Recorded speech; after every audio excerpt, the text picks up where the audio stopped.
What Really Happened with your host, Mike Rivero. You're listening to the Republic Broadcasting Network, where you'll find out what the Fukushima's going on. And aloha, America. Welcome to our show today. It is Wednesday, November 30th, 2016, last day of the month here, starting December tomorrow, and just all kinds of things going on here today. The phone lines are open, 800-313-9443, but I'm going to tell you right now, I'm not going to be taking very many phone calls because we have got so much news to get through, and probably third hour is when you should think about calling on in with your comments and questions. Meanwhile, Mike is in our control room keeping us out of trouble, and we're about to go. All right, well, Jill Stein, just under the deadline, filed for a presidential vote recount request in Michigan. And everybody is trying to figure out what the heck is going on, because Jill Stein cannot win the presidency with recounts in 3 states. She's acting as a front for Hillary Clinton. Now, Michigan already had a hand recount. The margin was so tight there, state law mandated a recount by hand. They've already had it. Okay? And Jill Stein is justifying her demand for a recount on the basis that there were some blank ballots found somewhere. That's it. It's a bit of a reach. Now, in theory, the recount starts Friday. They're going to work through the weekends, and they can complete the recount before the Electoral College unless there is a contest of the recount itself, in which case Michigan will not make the deadline to be part of the Electoral College. This is what's going on here.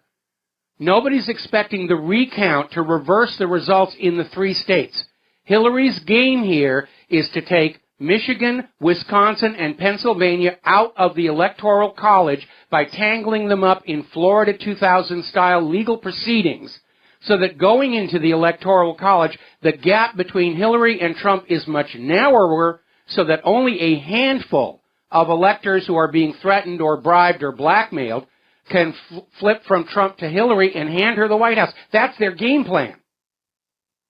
That's their game plan. She's going to steal the White House, and she could trigger a civil war with all this nonsense. And if she steals the White House, I can't imagine anybody except the snowflakes and the buttercups and the pansies and everything thinking this is in any way legitimate. Now, there's a story that came out of AlanBWest.com that you need to pay attention to. These are the actual numbers from the election. There are 3,141 counties in the United States. Trump won 3,084 of them. Hillary won 57, the counties that surrounded those huge urban centers with so many voters in them. There are 62 counties in New York State. Trump won 46 of them. Clinton got 16. Now, it's claimed that Clinton won the popular vote by approximately 1.5 million votes, but that doesn't stand up when you subtract out the dead and illegal immigrants. So, basically, where Hillary got all of her votes, with these huge, densely populated Democratic cities where there are all these illegal immigrants voting, and, of course, the vote riggers go to the high population density areas because it's easier to just have lots and lots of votes and people to work with close at hand. They're not going to go out and try and steal the election driving across rural America. So Hillary has not given up. Like Vampirella, she has risen from the grave and strides across the countryside. Recount, recount. It's not the recount she's after. It's preventing Wisconsin, Michigan, and Pennsylvania from participating in the Electoral College. That's the game plan. That's what's going on here. Now, I understand Donald Trump's lawyers are getting involved, but the problem is they're up against that December 19th deadline of the Electoral College. Challenges from either side could make the states miss their deadlines to get their results certified for the Electoral College. And that's what Hillary wants. That's why Jill Stein waited so late to start this, to run out the clock, so that even if Trump's lawyers get involved, it simply drags out the legal process all that much more. That's what they're trying to do. This is Florida 2000 all over again. And remember, after Florida 2000, the government promised they were going to fix the election system. Did they ever do it? Of course not. That's why we're in this mess again. Because we have a national election system designed to facilitate and conceal election fraud. That's what's going on. Now, Obama is already out there saying, no, illegal immigrants voted in the election. He can't possibly know that. Because of all during this year, Democratic lawyers went all across the country knocking down voter ID laws in state after state after state. A lot of this was funded by George Soros. So you don't have a factual basis for saying no illegal immigrants voted in this election. Meanwhile, you've got votefraud.org and truethevote.org are both saying millions of non-citizens voted in this election. Hillary's people are out there saying, oh, but she won the popular vote. She won the popular vote. She should be the president. Do you remember during the primaries when Bernie Sanders kept winning the popular vote, but somehow Hillary got all the delegates? Did you see Hillary stand up and say, well, we should respect the popular vote, and I'm going to give some of my delegates to Bernie Sanders? Do you remember seeing her do that? Of course not. She never did. Because the elections are a contest about electors, not the popular vote. Now then, Donald Trump has picked Elaine Chao to run the Department of Transportation, his latest appointment there. Now, do you remember the story that came out yesterday where Donald Trump said that, well, you know, there should be a penalty for burning the American flag. And I don't know if he means the Obama flag, but that was it. And the media jumped all over him. Oh, no, burning the flag is a form of free expression. It's protected by the First Amendment, and the Supreme Court says so. And Trump trolled them all because all he was talking about was the same exact law Hillary Clinton proposed back in 2005. And back then, when Hillary was proposing the Flag Protection Act of 2005, the corporate media was, oh, yes, the flag is sacrosanct. We should never burn the flag. And by the way, I'm absolutely in agreement. We should not burn the American flag unless we need it as kindling to burn some politicians with it, and we can't find anything else. That's the only exemption I have to that particular rule here. We're going to take a second to do a shout-out to our on-air affiliates who are just now rejoining our network here. And the corporate media is still out there upping the ante, as it were, on this fake news witch hunt, which is really just another form of attempts at censorship, control over what you see, what you know, what you hear, what you see. It's the modern electronic version of the Nazi book burning, is what they're doing right now. They can't stand the idea that people go out and find information for themselves, that they're going to think for themselves and decide for themselves. Obama was out there lamenting that you, the American people, have access to way too much information. You should only have access to the information the government's going to hand to you. You should be forced to be dependent on the corporate media and not allow any competition the way you're forced to be dependent on the Federal Reserve for your cash. Dependency is slavery, and that applies to information as well as to money, as well as to products and so forth. And by the way, a little reminder here, as the corporate media stands up and tries to cloak itself as the real news that you can trust, we do need to remember all the way back that time when the Washington Post actually ran the CIA's propaganda network as part of Operation Mockingbird.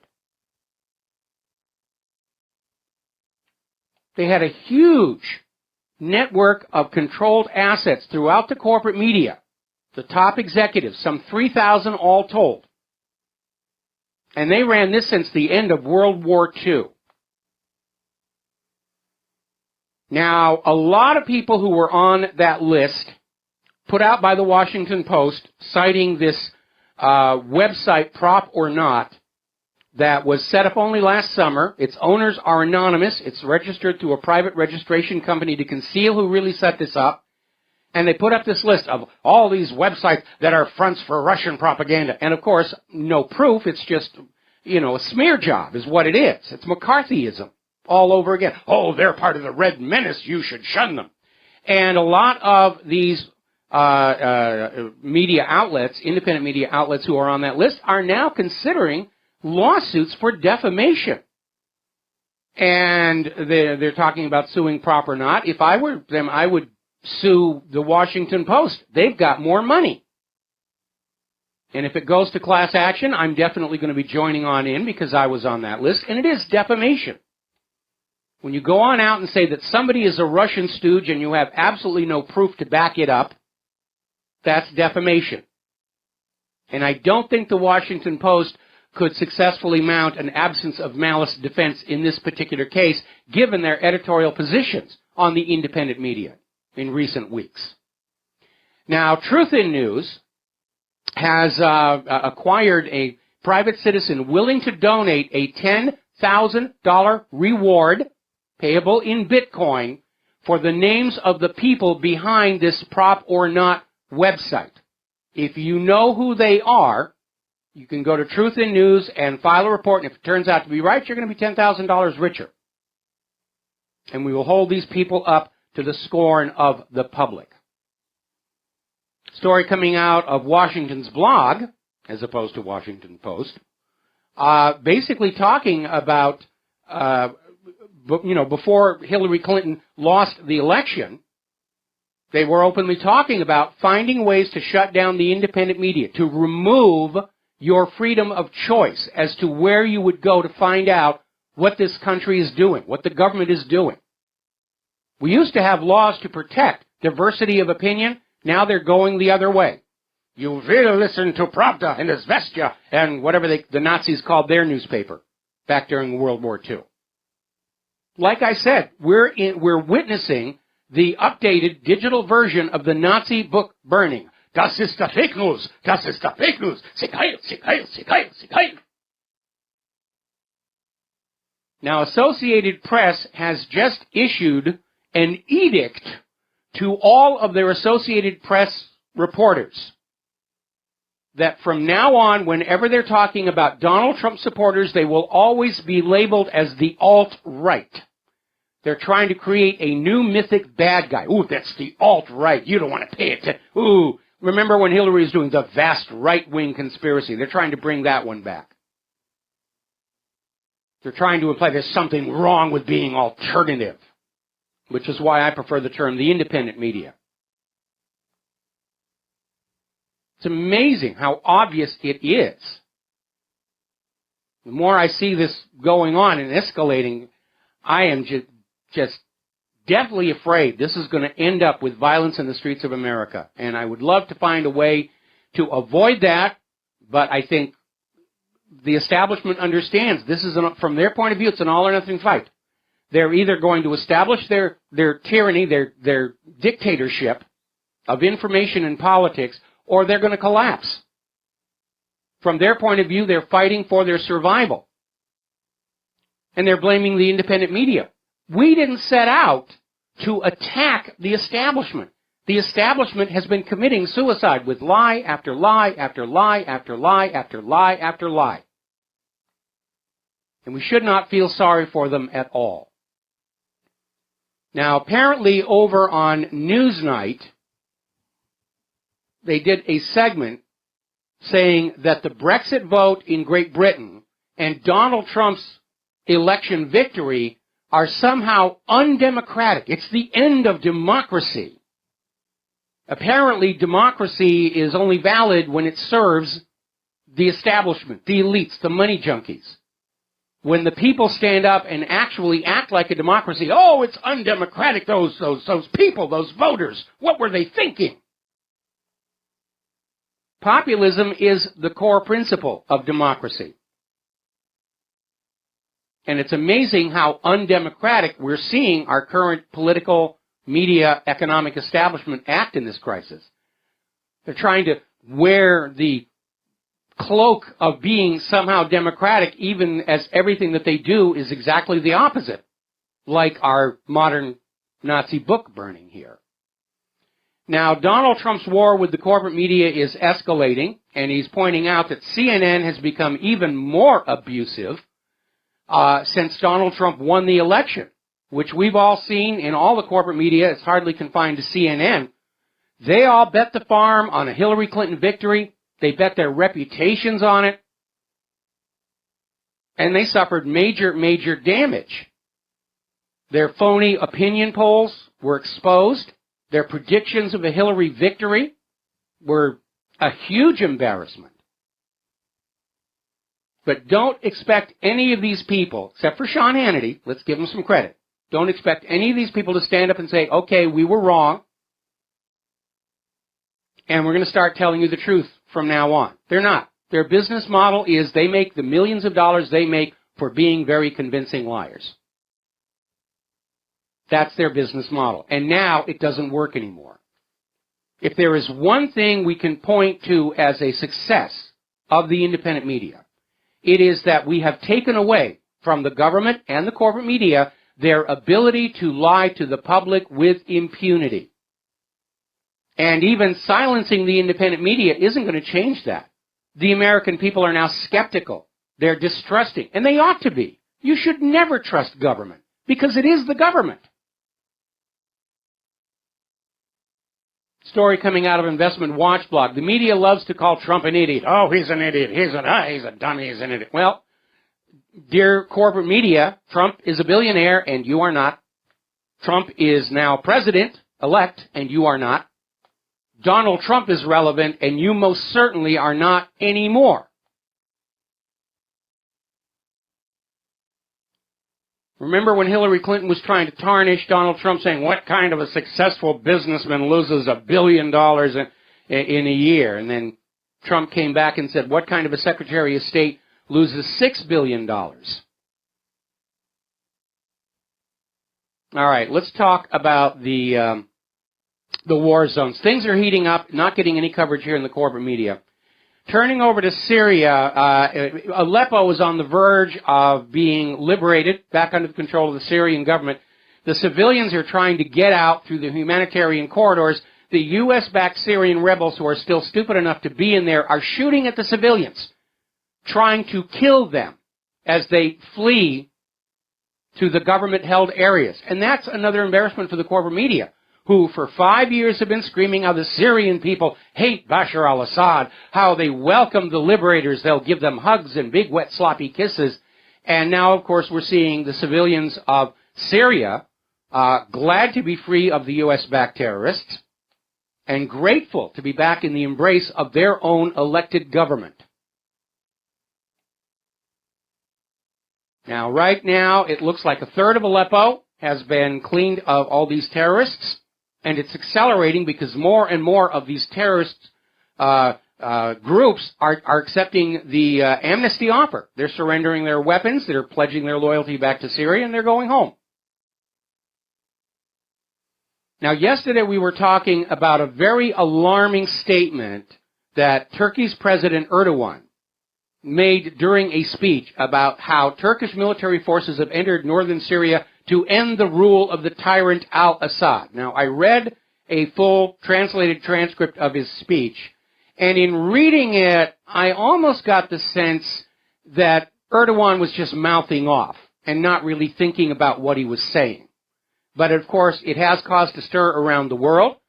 Russia is now demanding that the government of Turkey explain those remarks and has called for a meeting between Sergei Lavrov and Turkey's foreign minister to say just what the heck is going on.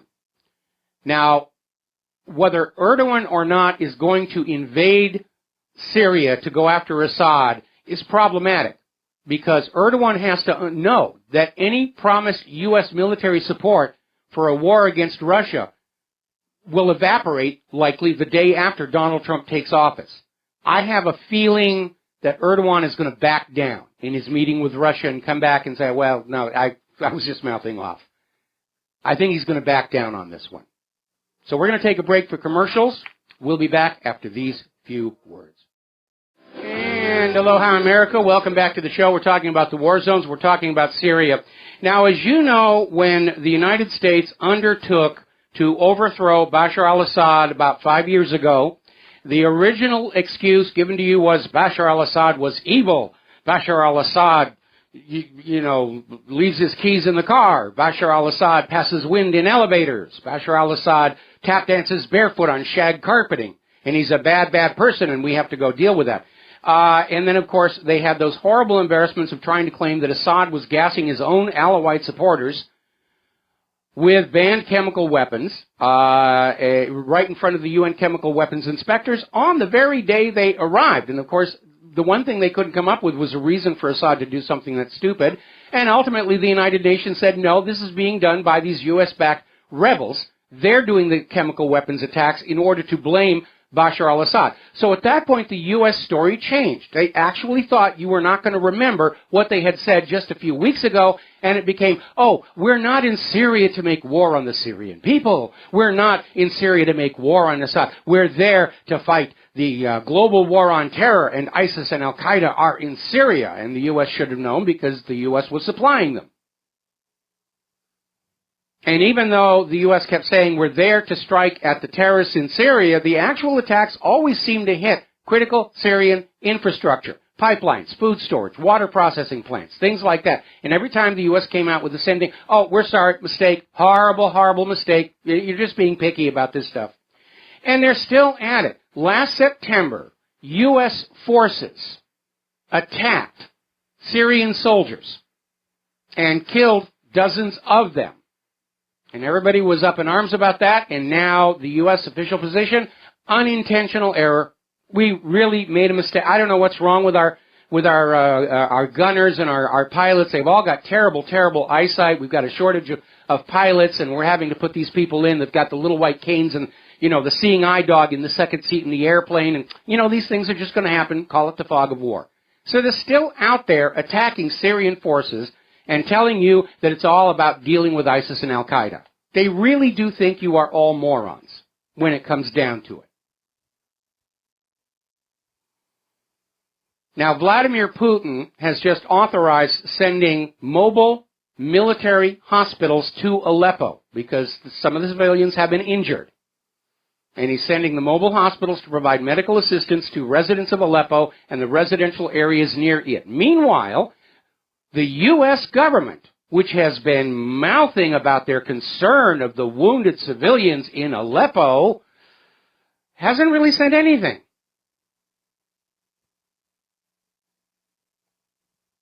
Now, Congress right now is debating next year's defense budget.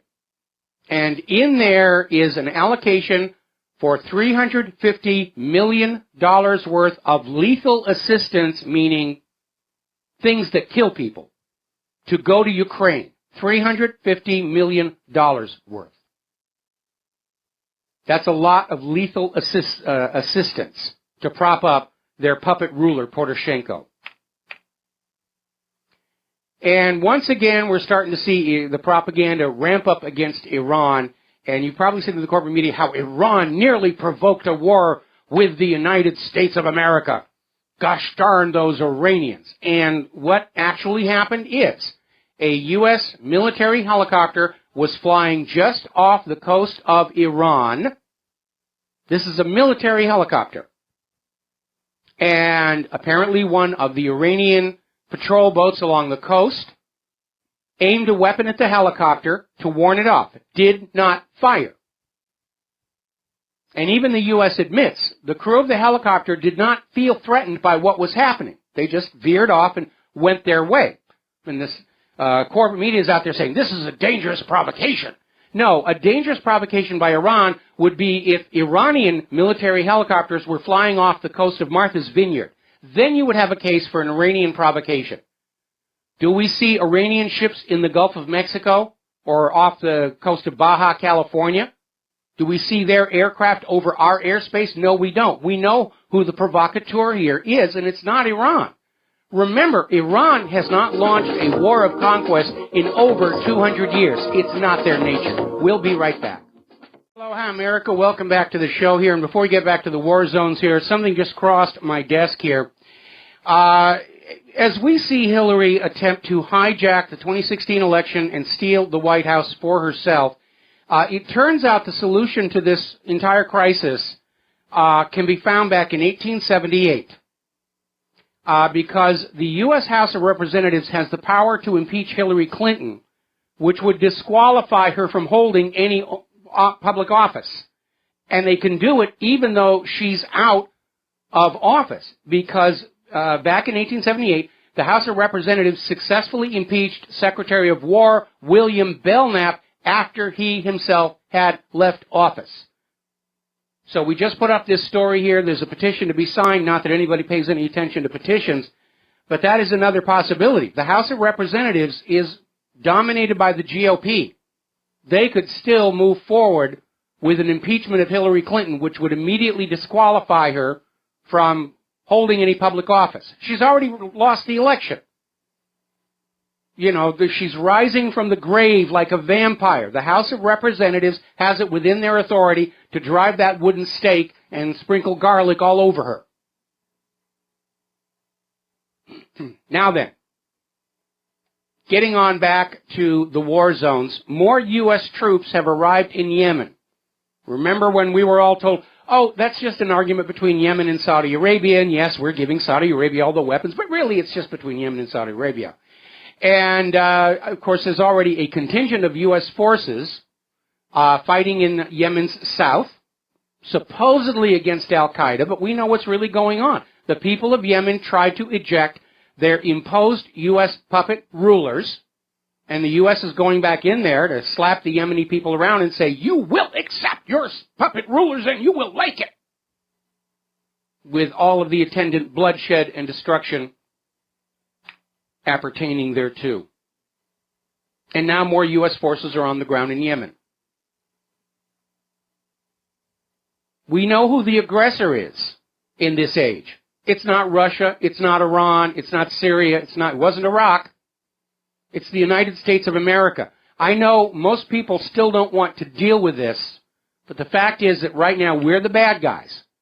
And 50 years from now, the world will look on the stars and stripes with the same revulsion that our generation looks on the swastika. I don't want to see future generations of Americans growing up with that imposed collective guilt that we see in the people of Germany, although they're breaking free from that, thank goodness. But that's where we're headed with this. Meanwhile, Israel has bombed Lebanon again, claiming it's against Hezbollah, but they're bombing installations along the Beirut-Damascus highway. Just hauled on, off, and flew into somebody else's country and dropped bombs. Trying to put more pressure on Syria here. Now, dealing with the wildfires that they're having over in Israel, and they're very nasty, as is the one in Tennessee. When the fires first started, Netanyahu came on out and said it's acts of terror by the Palestinians. Then the Palestinians sent their own fire trucks and firefighters in to help deal with the blazes, and we started finding out that the fires had actually started from settlers trying to burn the Palestinians' olive groves and being dumb enough to do it in a high wind. Well, apparently that's all fading away, and Netanyahu is now back to saying that the fires are all the fault of the Palestinians. You're not being very specific, saying fires, Palestinians, fires, Palestinians. And Palestinian supporters are saying this is just a continuation of Netanyahu's strategy of incitement. He is trying to fan up the conflict, to get somebody to do something he can use as an excuse to launch yet another attack into Gaza, into the West Bank. Now, one of the things Netanyahu did that drew a lot of criticism around the world was they passed a law banning the call to prayer by Muslims. And there are a lot of Muslims inside Israel and the occupied territories. And the law was passed because supposedly the call to prayer was waking up the Jewish population, who like to sleep in, I guess. And at the same time, of course, it is going to be confusing the Muslims as to when they're supposed to show up for the prayer. Well, it turns out it wasn't a big deal anyway, because already there are smartphone applications for Muslims to have on their smartphone that will tell them when it's time to assemble. The call of prayer is now virtual, online, and Netanyahu can sleep late undisturbed now. Now, Julian Assange and WikiLeaks have dropped another bombshell. This is 500,000 U.S. cables dating back to 1979. And what is contained in there is more evidence, confirming evidence, that ISIS was created primarily by the Central Intelligence Agency in concert with Saudi Arabia and some other players. But it was a CIA operation. We needed this enemy. We needed this proxy, this evil presence who would go in and do bad things to these countries that we wanted to do, but we're supposed to be the good guys. And, of course, to wag at you, the American people, to convince you to give the government what remains of your money and all of your children for these wars against evil ISIS. ISIS is in Syria. We've got to go into Syria. Whoops, we bombed a food storage facility. Our bad mistake, but we're going after ISIS. Oh, sorry, we blew up a water purification plant. Another mistakes happen, but we're there after ISIS, and on and on and on. Now, a lot of people have had their eyes on OPEC these last few days because, as you know, there was this disastrous oil price war that has put Saudi Arabia on the path to bankruptcy in 3 to 4 years. And OPEC finally did what everybody expected them to do. They're cutting production by 1.2 million barrels per day, down from the current 33.64 million barrels per day. So it's, a few percentage points, but it's enough to send oil prices up. And you're going to feel it eventually at the gas pump. And I got to tell you, I was listening to one of our local radio stations, and they were doing the news here, and this guy comes on out and says, OPEC is reducing oil supply, and he says, but don't worry, you're going to benefit at the gas pump. And Claire and I both had this, incredible, irresistible force of gravity between our forehead and the palm of our hand and saying, what is this guy saying? Does he actually think about what he's reading off that piece of paper they put in front of him? No, cutting production is going to drive oil prices up, and everything that is dependent on that oil is going to go up in price as well. Now, yes, this is going to help those nations struggling with the lowered oil prices, going to help Venezuela, going to help Canada, going to help the fracking industry, but it is not going to be a benefit to ordinary people, and you might as well get used to that right now. There are a lot of idiots in the corporate media. They don't even think about what they're being told to broadcast. You could put just any nonsense in front of them, and they'll just say it. Now, pardon me, not too long ago, Donald Trump convinced Ford to keep more of their auto worker jobs here in the United States instead of sending them to Mexico. Now, 9 months ago, there was a video that went viral from the Carrier air conditioning people where they were informing their workers they were all being let go because the air conditioning plant was going to move from Indiana to Mexico. And it actually became a focus for Trump's America First plans. Now, today, according to CNBC, the Trump team and United Technologies have reached an agreement to keep those 1,000 factory jobs at the Carrier plant in Indiana. Now, it's a token amount. Let's be honest. We've got a population of 300 million Americans. We've got 94 million legal citizen Americans looking for work. 1,000 is just a drop in the bucket, but it's a start, and it is an indicator that Donald Trump understands a reality.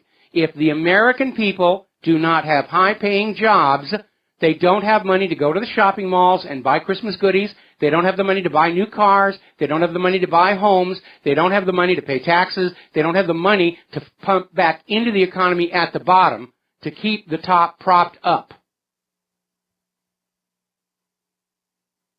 He has a wisdom on display that has been totally lacking from our professional politicians for well over a decade. And it's another reminder what a good idea it was getting a businessman into the White House instead of another career politician who's tangled up with the CIA's cocaine and gun-running operations. Now, Paul Craig Roberts is out there saying that the way things are headed, the U.S. paper dollar should be reduced to the level of toilet paper. Well, it's not there yet, but it will be soon. We're seeing Weimar-style inflation happening in Venezuela. They don't even count the money anymore. They just weigh it. And as more and more countries pivot to Russia and China, And Marine Le Pen's success in France signals that France may be ready to pivot to Russia. Foreign demand for the U.S. dollar is going to crater. And we are hearing rumblings, and this is a revival of something they were talking about back in the 1990s, of actually having two different U.S. currencies.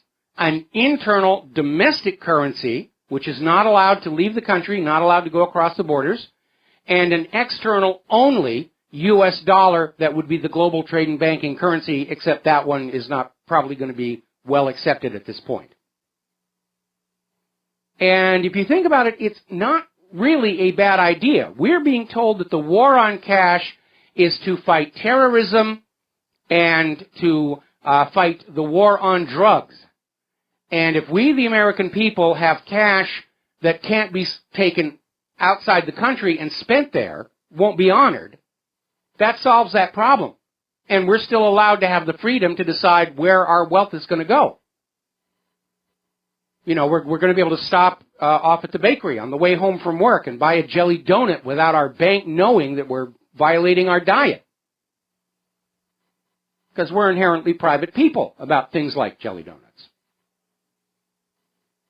All righty, we're going to go ahead and start taking phone calls, and we're going to start with John in Barbados. Aloha, welcome to the show. What's on your mind?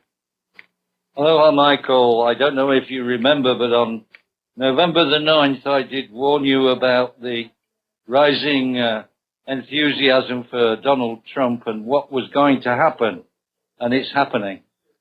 They are trying to steal this. Just like they're trying to steal Brexit, they're trying to steal the election from Donald Trump via this recount nonsense.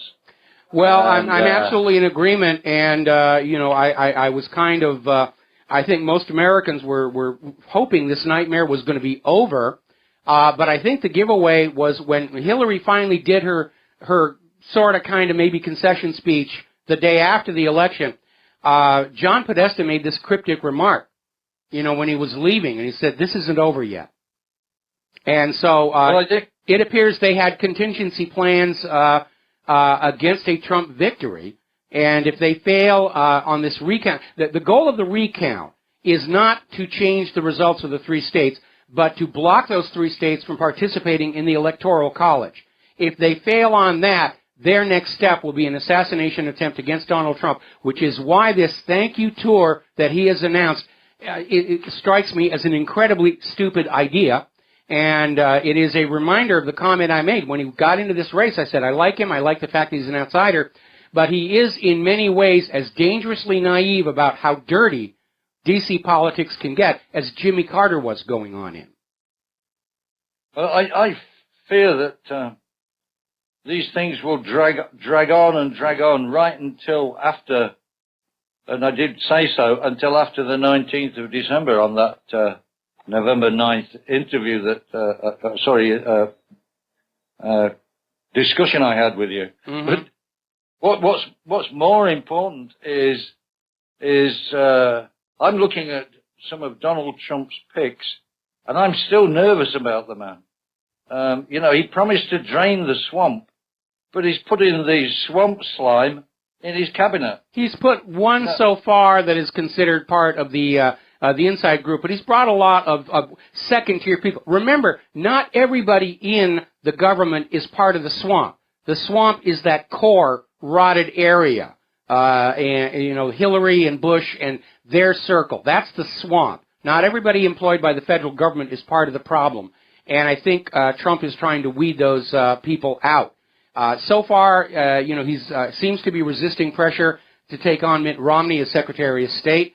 I'm sorry that Tulsi Gabbard is now out of the running there. I think Petraeus does have the foreign policy chops to be a good Secretary of State. But the most important thing is it's finally been admitted that the New York Times story claiming that Trump was not going to criminally investigate Hillary Clinton or the foundation turned out to be a complete fabrication. Absolutely. But the other thing that notes, the most important person in his cabinet is going to be his Attorney General.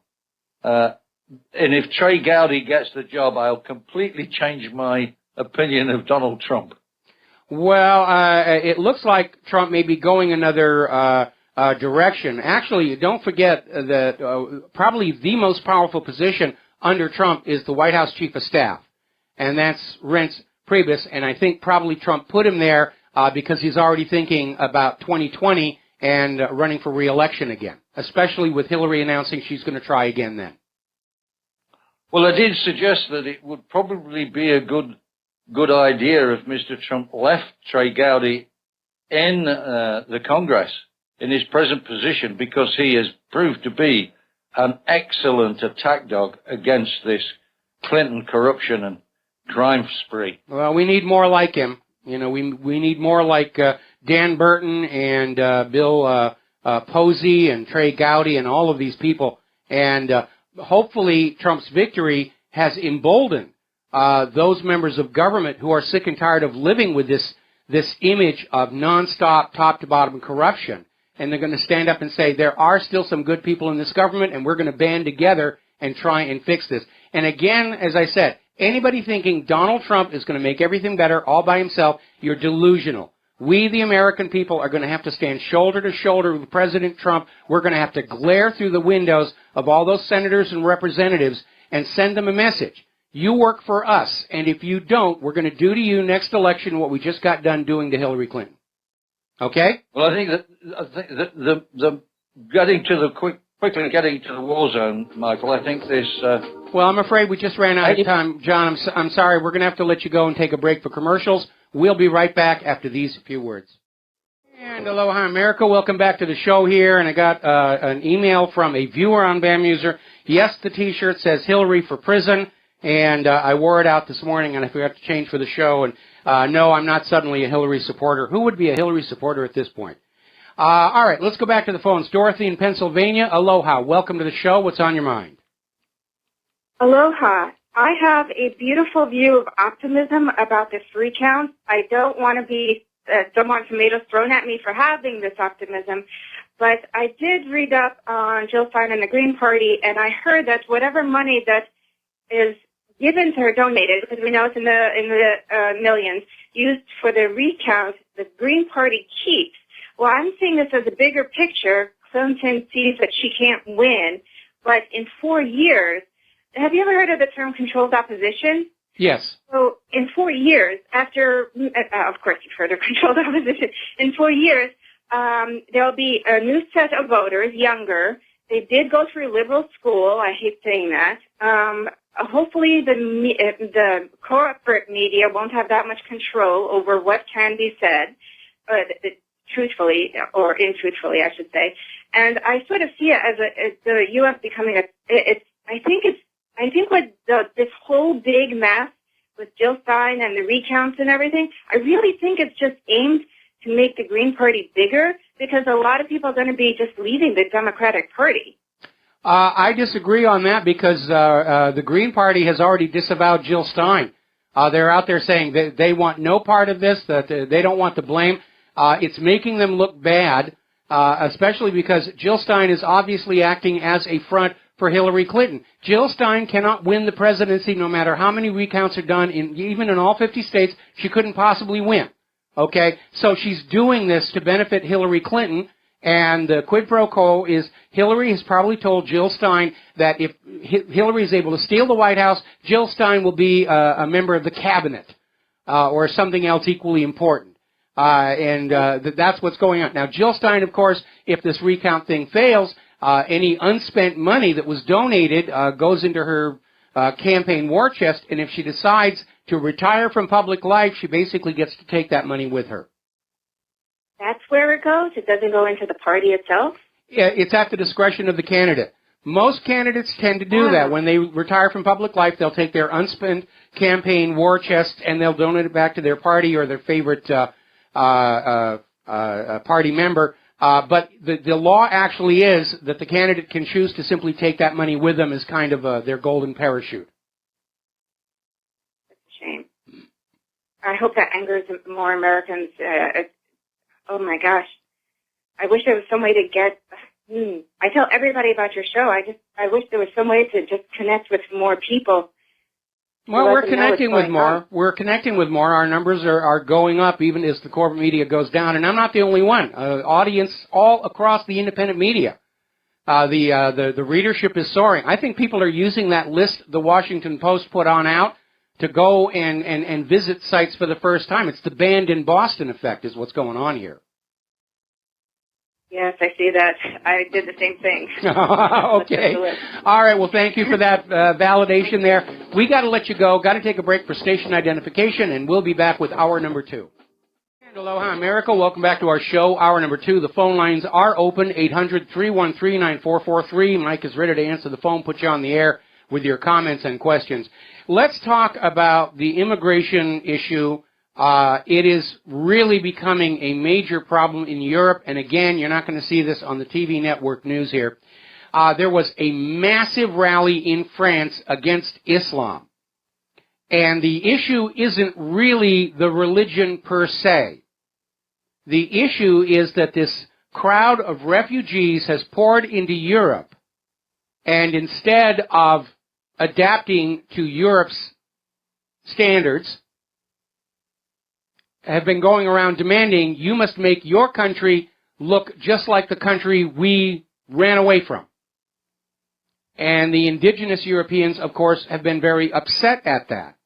They see it as very, very rude. And they're absolutely right.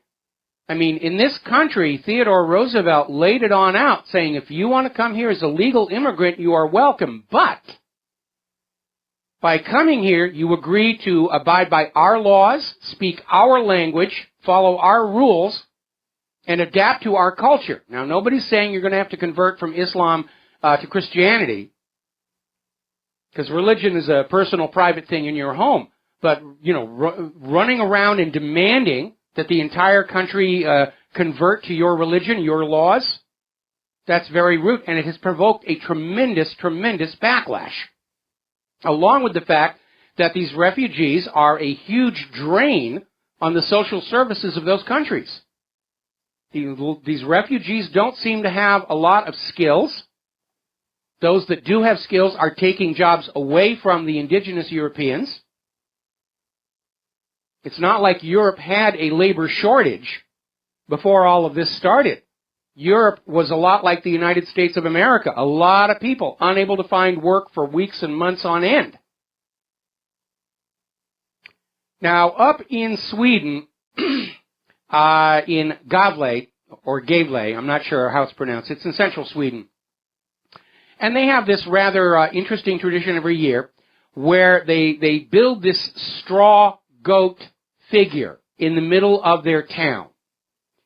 And they call it the Yule goat. It's supposed to represent a friendly spirit who looks over the town and brings blessings and so forth. It's very, very large.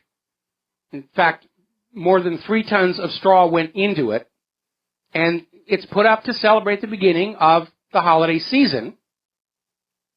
And less than 24 hours after it was unveiled, an unknown party or parties had burned it to the ground. Now, over in Stockholm, they have one of these what are called no-go zones, where the refugees are so totally out of control that neither the citizenry or even law enforcement dare goes in there. And apparently there is an epidemic of car fires. Refugees, just for the heck of it, setting fire to cars.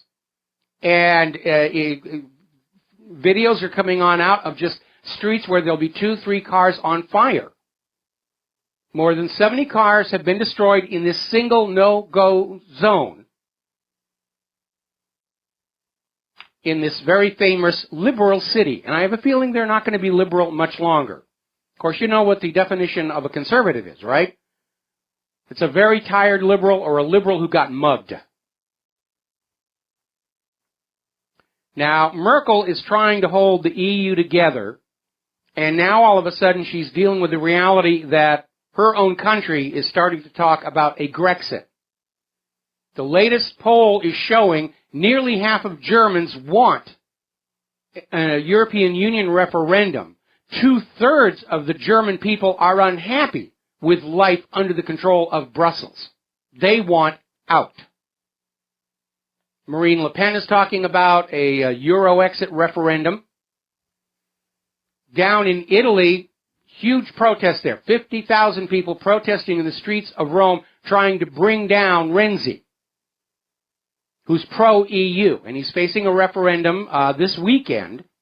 He's trailing by 11 points, and people are very, very concerned that if the referendum fails, 8 of Italy's top banks will collapse, and that could be the beginning of the chain reaction that takes the entire Eurocentric ECB banking system down. Now, up in the Netherlands, where they've already voted once to leave the EU, and the government said, well, we don't really have to listen to you. But they're coming back again, because right now they're coming up on their elections. And the PVV, led by Eurosceptic Geert Wilders, is gaining in the polls. They're topping the polls right now. This is a populist revolt against the elites, against the money junkies. Ooh, look at the rain come down. Alrighty, now then, what's going on in Europe?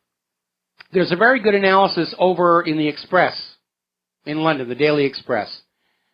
And we're going to take a second here to do a shout out to our on-air affiliates who are just now rejoining our network. We're talking about immigration. We're talking about the European Union. We're talking about how more and more member states of the European Union are starting to strain at the leash, or strain at the slave chain, probably a more accurate metaphor, because the EU turned out to be a raw deal. It was sold to the people of Europe as just a free trade zone. No borders, no passports, free trade across the borders. That's all it was supposed to be. And it is metastasized into this tyrannical central government up in Brussels. And the predations of the European Central Bank and the euro have impoverished the European Union. Most of the nations are hopelessly in debt. Great Britain and Germany are literally holding the entire system up at great expense to their people, which is why the Brexit vote won by a landslide, despite all the election rigging. And now with the refugee crisis coming on in, the open borders are going away. So for the people of Europe, right now the European Union is all downside and no upside. If you go to anybody and say, you know, what are the good things about the European Union, they're going to go, I don't know. We don't have the open borders anymore. You know, our standard of living has declined. We're flooded with refugees who are causing all kinds of problems. Really isn't working out for us. So over at the Daily Express, they have a story about saying goodbye to the old guard and saying that the European Union is paying the price for the domination of old war horses. In other words, people who've been in politics their life and they're getting on and they're set in their ways. And you know, there's the same thing is going on here in the United States of America. Because our inner government, the institutional government, not the elected officials, not the appointed officials, the institutional government is still filled with all these old Cold War fossils who still yearn for the glory days of wagging Russians at you to get your money and the lives of your children. And they were very, very late waking up to the reality of the independent media and the Internet and the free exchange of information outside the control of government and corporate media. They really didn't get the message until the election this year. And now they're reacting in a panic. And, you know, fresh blood, young blood, fresh ideas is a good thing. In Europe, here in the United States of America. Now, for some strange reason, ever since Donald Trump won the election, foreign donations to the Clinton Foundation, in fact, all donations, have pretty much plummeted. And it turns out the Clinton Foundation received millions of dollars from Angela Merkel's government. We don't know what the quid pro quo was for all that money. Now there's a movement in Germany to force Merkel to demand a refund. This is not a joke. And use that money to deal with the illegal migrants. And of course, Merkel doesn't want to go there. She is still pushing this integration of all humanity into a single blob of workers. for the New World Order. I am very surprised Merkel is going to run for re-election, as unpopular as she is. She probably figures she'll buy twice as many vote riggers as Hillary Clinton had, and it won't be a problem. Now then, you've probably been hearing about how poorly our government has been treating our veterans, our wounded veterans. And we posted 2 articles on the website just a few minutes ago about the rather luxurious and silly things the VA is spending money on rather than taking care of our veterans. And a flashback to the Inspector General's report on how something like 300,000 wounded veterans died waiting for treatment by the VA. Where's the money going? Well, we've always got money for the illegal immigrants and the refugees. And so it is with some alarm that we're seeing this story where the Department of Health and Human Services has been forced to start raiding some of its accounts, including Medicare, the Ryan White AIDS HIV program, cancer and flu research, to cover the shortfall in housing these illegal immigrant youths coming over the border at the rate of 255 a day. The shortfall is $167 million per month. Your tax money that you paid for things like Medicare, research into cancer and flu, things that benefit the American people. And instead, they're literally pillaging that money to keep this illegal immigrant refugee program going, even knowing that the illegal immigrants and refugees were a major reason for Donald Trump's victory. They're trying to load it up as much as they can before Trump can get in there and try and reverse it all. Now, people are still talking about this knife attack at the Ohio State University. And it was a knife attack, not a gun attack. When the corporate media first came out, active shooter, there's a gun there. Oh, it turned out to be a knife. The gun grabbers were all crying.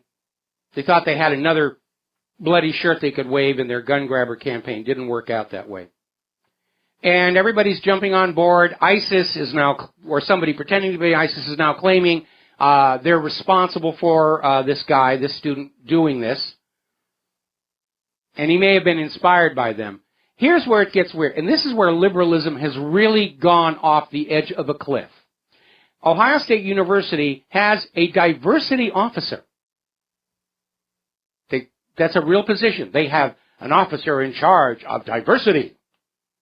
And the longer we stay here, diverse it gets.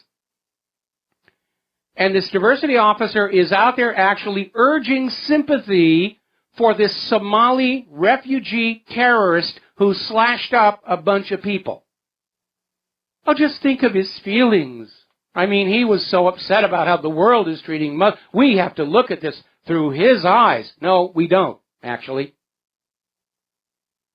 I think Donald Trump is a lot closer to the spirit of America when he's out there saying, this guy should not have been in our country to begin with.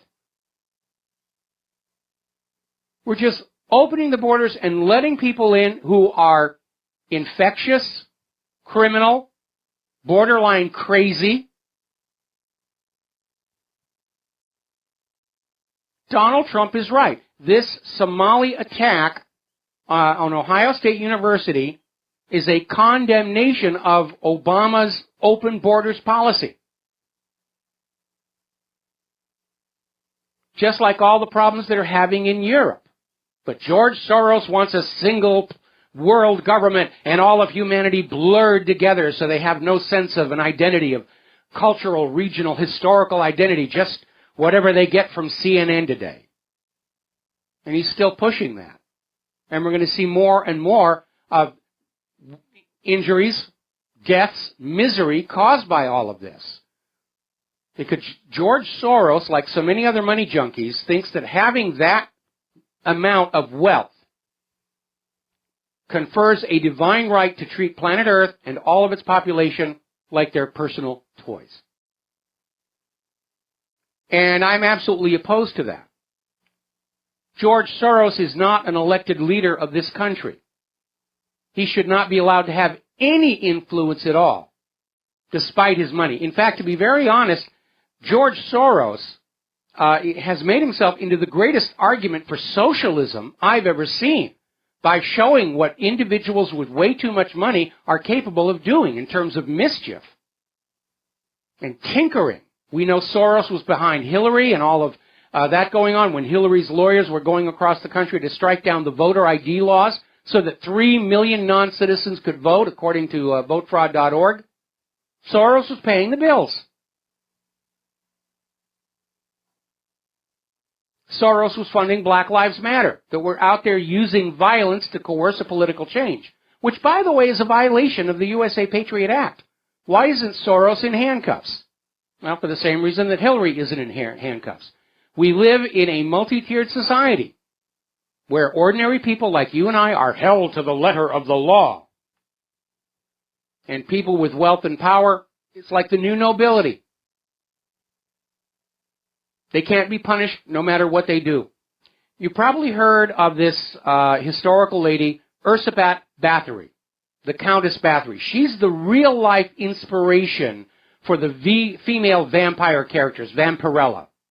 Just like Vlad Tepes Dracul was the real-life inspiration for the Dracula vampire image. And Ursula Bathory was a serial killer. And she loved to dispatch her victims, usually young women from villages that were on her land, in very creative ways. One example being she would lock them naked in a cage outside the castle in the dead of winter so that they'd freeze to death overnight, which is a very, very painful way to go. Under the laws of at the time, she couldn't be prosecuted because she was nobility. They literally had to change the laws of the country in order to finally arrest and prosecute Ursula Bathory for what she was doing. And we're heading into that same situation here.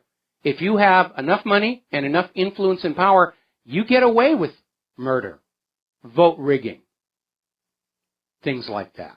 I don't want to live in a country like that. I don't want our children to grow up in a country like that.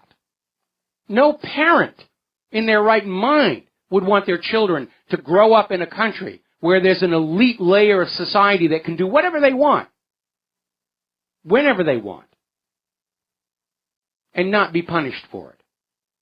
This nation was founded on the principle of rule of law.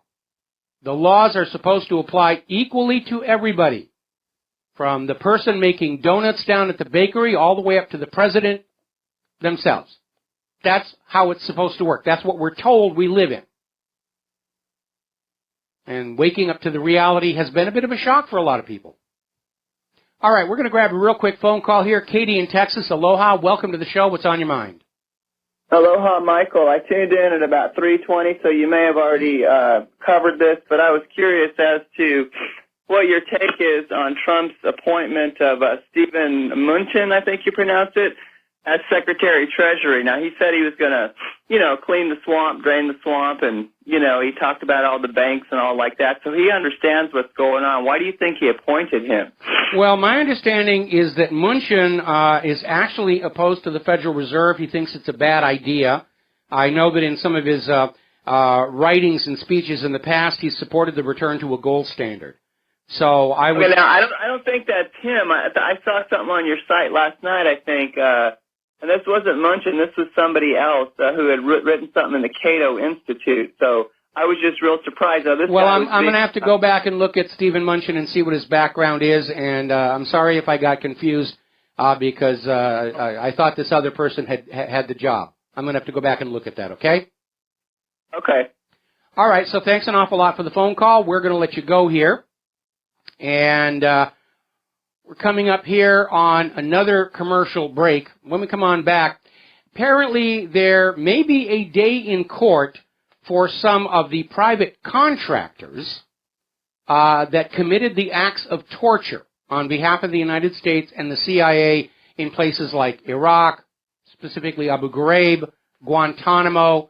The U.S. had contractors to do this so they could say, no, our government doesn't torture people. We just write paychecks for those who do.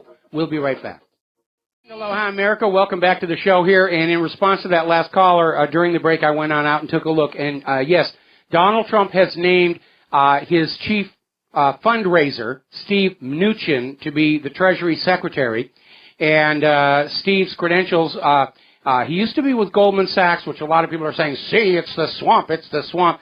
Well, Steve was actually an IT guy and not really into the stock trading himself. So, again, we need to understand the swamp is that core of corruption, and not everybody in the federal government is corrupt, and not everybody at Goldman Sachs is a criminal. Usually it's the ones up at the very top. And again, let's see how they perform. But I still maintain Donald Trump at his worst is still far better than Hillary Clinton at her best. And time will tell us whether or not this is going to work. My goal in this whole election was to bring an end to this narcocracy, which has had an iron grip on this country ever since Iran-Contra. And that's that Bush-Clinton duopoly. This election this year was supposed to be Jeb Bush against Hillary Clinton, so it didn't matter what you voters voted for. The narcocracy would continue in power. And now they've been knocked loose, and that's why they're panicking. Everybody tangled up in that web of drug money corruption, they're all panicking. Because Donald Trump might actually start a real war on drugs. And that would be inconvenient. Now then, I teased this story before we came on in to the commercial break. The United States, in order to try and maintain the illusion of complying with the Geneva Conventions and so forth, contracted out the torturing of prisoners. And Obama admitted, yeah, we tortured some people, no big deal. Yeah, it is a big deal. Okay, we tortured a bunch of Iraqis to death to find weapons of mass destruction that never existed. There was a movie that came out about this called The Green Zone, where there's this soldier who's out there and he's on one of these crews that is being sent everywhere that a tortured person says there are weapons of mass destruction, and it always comes out nothing's there, nothing's been there. They're going to old abandoned warehouses full of bird poo, which shows that people haven't been there for years. And at the very end, there's this wonderful speech. I think it's Matt Damon was the star of this thing, and he says, what happens the next time we need the world to believe the United States? Which is really at the heart of it. So anyway, there is a lawsuit now that is going after two of these contractors who carried out torture on behalf of the CIA, and they were identified and named, and they're aiming to hold them legally accountable, and they should be. And you need to understand something very important. Torture does not produce actionable, reliable intelligence. You talk to any serious intelligence professional, they'll tell you the same thing. All torture produces is a politically expedient confession. So the government can say, well, see, they confessed to doing whatever it is we said that they did. Remember Khalid Sheikh Mohammed, the mastermind of 9/11. How do we know? Well, he confessed. We only had to waterboard him 187 times to get his confession. We only had to lock his children in dark metal boxes with stinging insects and let him listen to their screams. And then he confessed, and that's why we know the confession is real. But torture is illegal under international law. It's even illegal under U.S. law. But it has been going on, and it's time to hold the torturers to account. Now then, as I mentioned before, the Congress is debating the 2017 defense bill. They're going to be giving $350 million in lethal aid to Ukraine. One of the interesting developments is that this defense bill is dropping the requirement for women to register for the draft. And this is something I very much agree with. Of course, I don't want to see a draft at all. I don't want to see any wars. But there are very important economic reasons not to be drafting women into combat. More about this when we come back.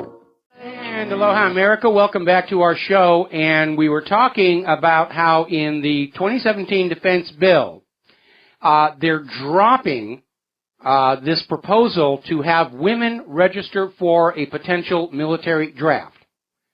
Now, obviously, I would like to not have a draft at all. I would like us to pull back from this war agenda, especially because, in all probability, the U.S. is going to lose this next one.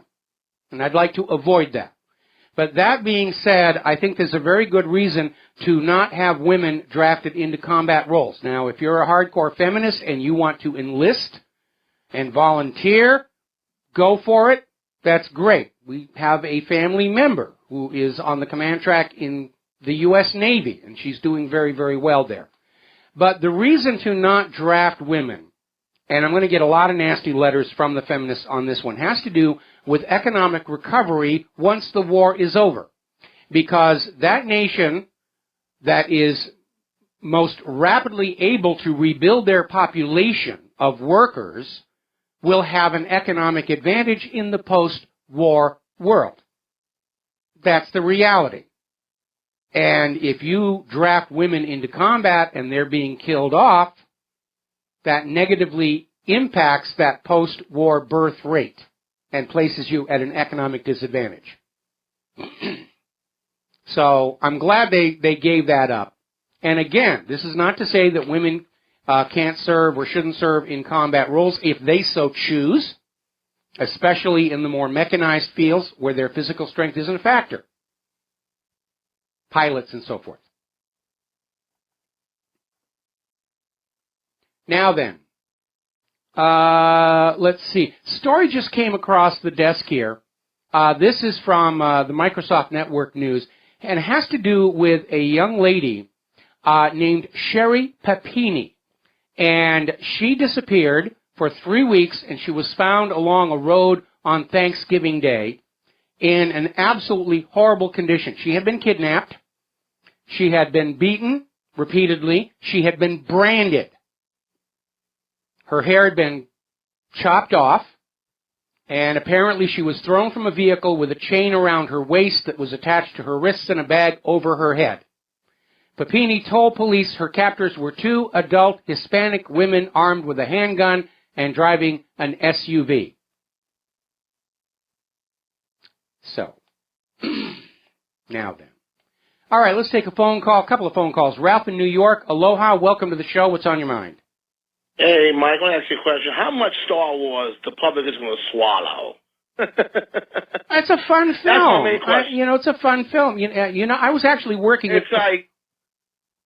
It's like George Lucas's hair is getting grayer and grayer. It's pathetic. Well, it's a franchise that's taken off, and is now separate from its creator, the way Star Trek is. I mean, Roddenberry has passed away a long time ago, and Star Trek will continue, just like people keep making movies about Robin Hood and all the rest of it. We'll see Star Trek continue into the future. Star Wars. He's just saying that the millennial generation actors in Hollywood are horrible. They're not even bringing the passion of show business no more. Well, I think that has a lot to do with the current political makeup of Hollywood. When they did that last one that was supposed to be part of the original prequel with its very obviously multiracial cast, it did feel like everybody was just kind of in there feeling that they were there just because they had the right color skin, and they didn't. It wasn't inspired, and the direction, to be very honest, was a little bit weak. Now they're doing the spin-offs like Rogue One, which has nothing to do with the original Star Wars story, the same way that Deep Space Nine had nothing to do with the original Enterprise, exactly, and so forth and so on. But they're a lot of fun, and mostly because we love a good, ordinary people against the evil empire kind of story. And to give you an insight into how Hollywood thinks, I was actually working at 20th Century Fox when the original Star Wars was released. And believe it or not, 20th Century Fox had another science fiction film out that same summer called Damnation Alley, which was this environmentalist thing, and it featured this giant all-terrain vehicle called the Landmaster, which was an impressive piece of hardware. Fox management actually thought that was going to be their runaway blockbuster hit for the summer. They got absolutely blindsided. They thought Star Wars was just too silly to catch on, and of course it became an intense phenomenon. And another question also, Dr. Steve Pachenik said that Hollywood is a dying institution. It's no longer creative the way it was in the last 40, 50 years. Oh, absolutely. It's dying. Absolutely. It's dying. It absolutely is. Hollywood is a great place to be if being in Hollywood is what you want to do. But, I mean, going back to the McCarthy blacklisting, all of the top creative people got driven out of the business, and Hollywood's product quality declined. And we're seeing the same thing here. I mean, my own experience back in 1994, when I pointed out the photo that was being in the corporate media proving Vincent Foster committed suicide, had problems with it. And so their very best minds, the people who are going to see the mistakes, the people who are thinking outside the box, they all get kicked out. And Hollywood is just full of all these politically correct propagandists who are sitting around congratulating themselves. And meanwhile, the focus of filmmaking has shifted to New Zealand with the Lord of the Rings. China, India has a huge filmmaking industry. Europe is really taking off. You're looking at some of the top series on TV right now, like The Vikings and Game of Thrones. Those are all produced in Europe. Hollywood is not the center of filmmaking anymore. And they like to go on pretending they are, but they aren't. It's a tourist attraction these days. Well, the Chinese are taking over the top 3 studios right now, according to confirmation, right? Well, they may, and for a while, Japan tried to do that as well. But when they find out how impossible it is to actually manage those studios and track where the money is really going, they may bail, because that actually happened back in about the time of Waterworld. Japan was trying to buy up all these studios, and they just couldn't deal with the amount of corruption that was going on, and they bailed out on that. But the passion of acting is a dying institution, actually, right? Well, you know something. When I was teaching, and I was involved in theater and everything, I used to tell people, if you love acting as a craft and an art, then stay with your community theaters. Go on up the boards and just act your heart out.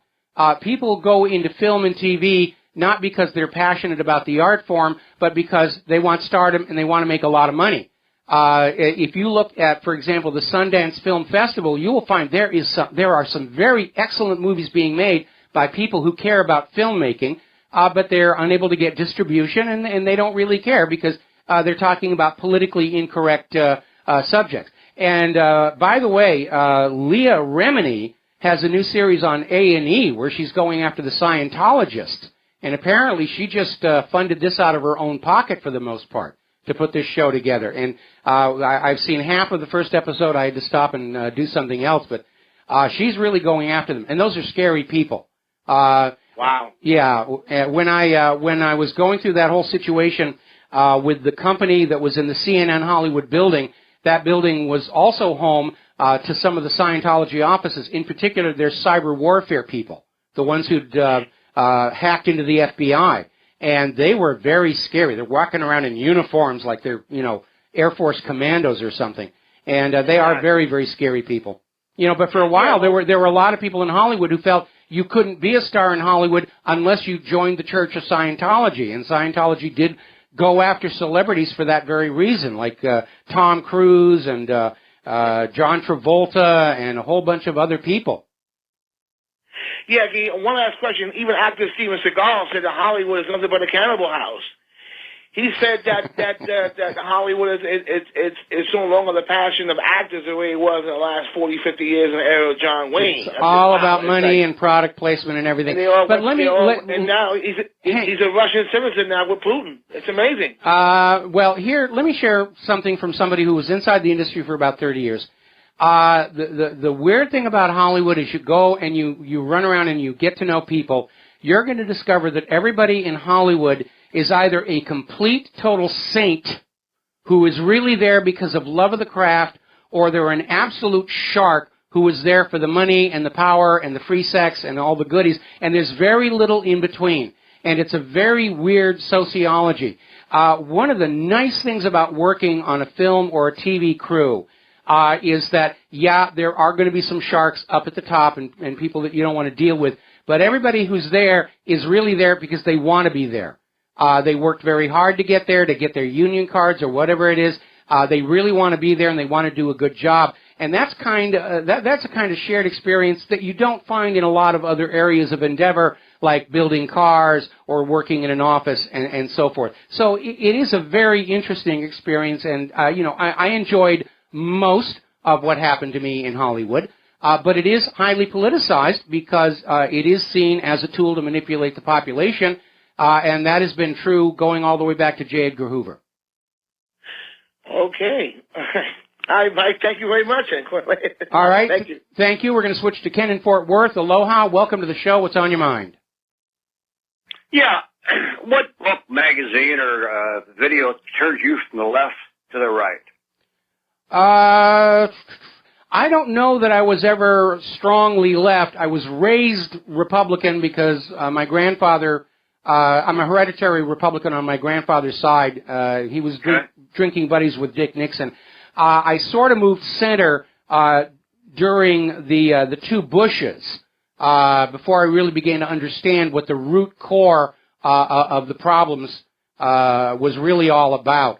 And I like to think of myself as a centrist, judging the issues and the candidates on their merits. But if I had to give myself a description, I'm a paleocon as opposed to a neocon. I'm a paleocon in the original idea of what a conservative was, government minding its own business, leaving the people to themselves, and a minimalist approach to managing the nation.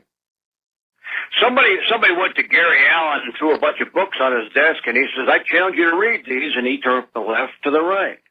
Well, there are some very convincing books out there.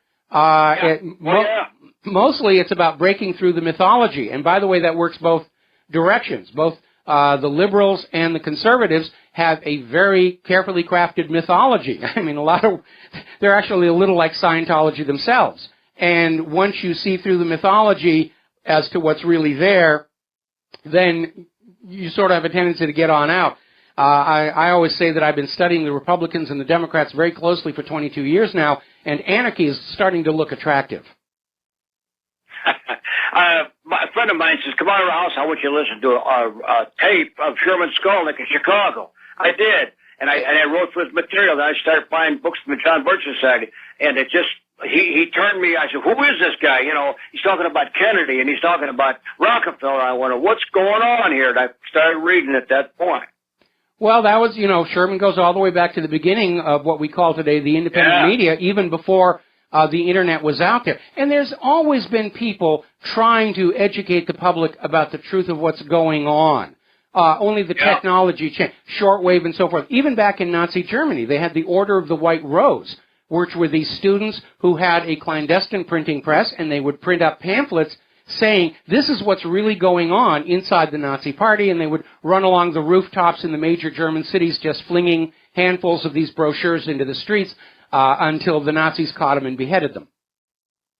Just like Robert Welch, started John Birch Society. He was a reader, and I try to read all the books that he had, and I go from there. And I go to a John Birch Society live bookstore, and I just buy this, buy that. But now I buy, that's trails. I do trail studying, But I go back to the 70s, studying since the 70s, and I still find books that I've never seen before. Oh, there's a lot of material out there. There's a lot of material out there. Yeah. More of it needs to be put online. Yeah, right. That's one thing I see is they take books you can't find and put them on the Internet. You print them and put them on the Internet. Some books have been put on the Internet that you can't find.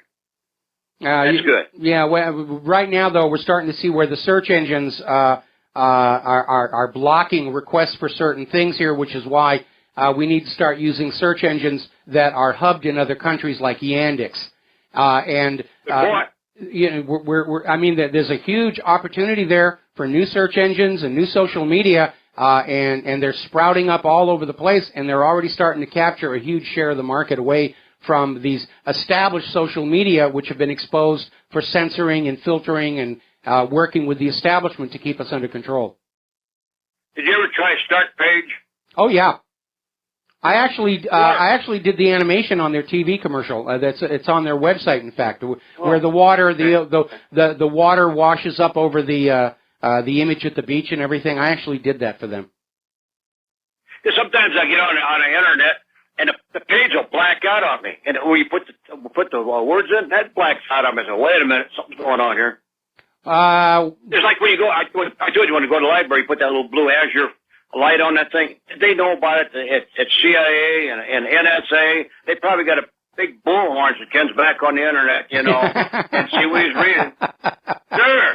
All right, well, listen, if they want to. Keep on reading, Ken. Keep on reading. We're going to let you go here. I'm going to switch over to the Black Trump supporter in the Northeast, and I assume you have some kind of an update on the recount, because you called in the other day about Jill Stein still having a shot at Pennsylvania. Yes, Michael. Okay. So I just read that a judge blocked the recount efforts in Montgomery County. But I think this is for the second part. Remember, there's 3 ways they could do it. This is the second one where they get a whole bunch of people to sign the affidavits or whatever. Now, they missed deadlines for some of the counties, but some of the counties had different deadlines up until the 28th, I think, was the last one for all of them. So I think this is where that is. But there's still, I think the third way, they're using it together with the third way, which is they're going to go in on court on Monday and present the evidence of the voter fraud or whatever. And they're saying, well, what is their evidence? And it's supposedly pieces of paper, affidavit with people's names and a letter from these so-called computer experts and expert voting into machines, hacking into machines, these so-called experts. Well, so it's going to come down to whether the judge is a Clinton supporter, like that judge down in Florida that threw out Larry Klayman's lawsuit.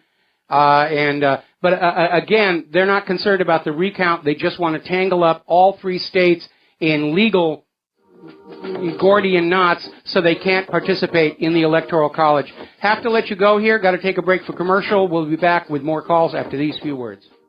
Aloha, America. Welcome back to the show here. And I just found Trump supporters' story here. A Montgomery County judge is rejecting Green Party-backed requests for recounts of presidential election results in about 78 precincts.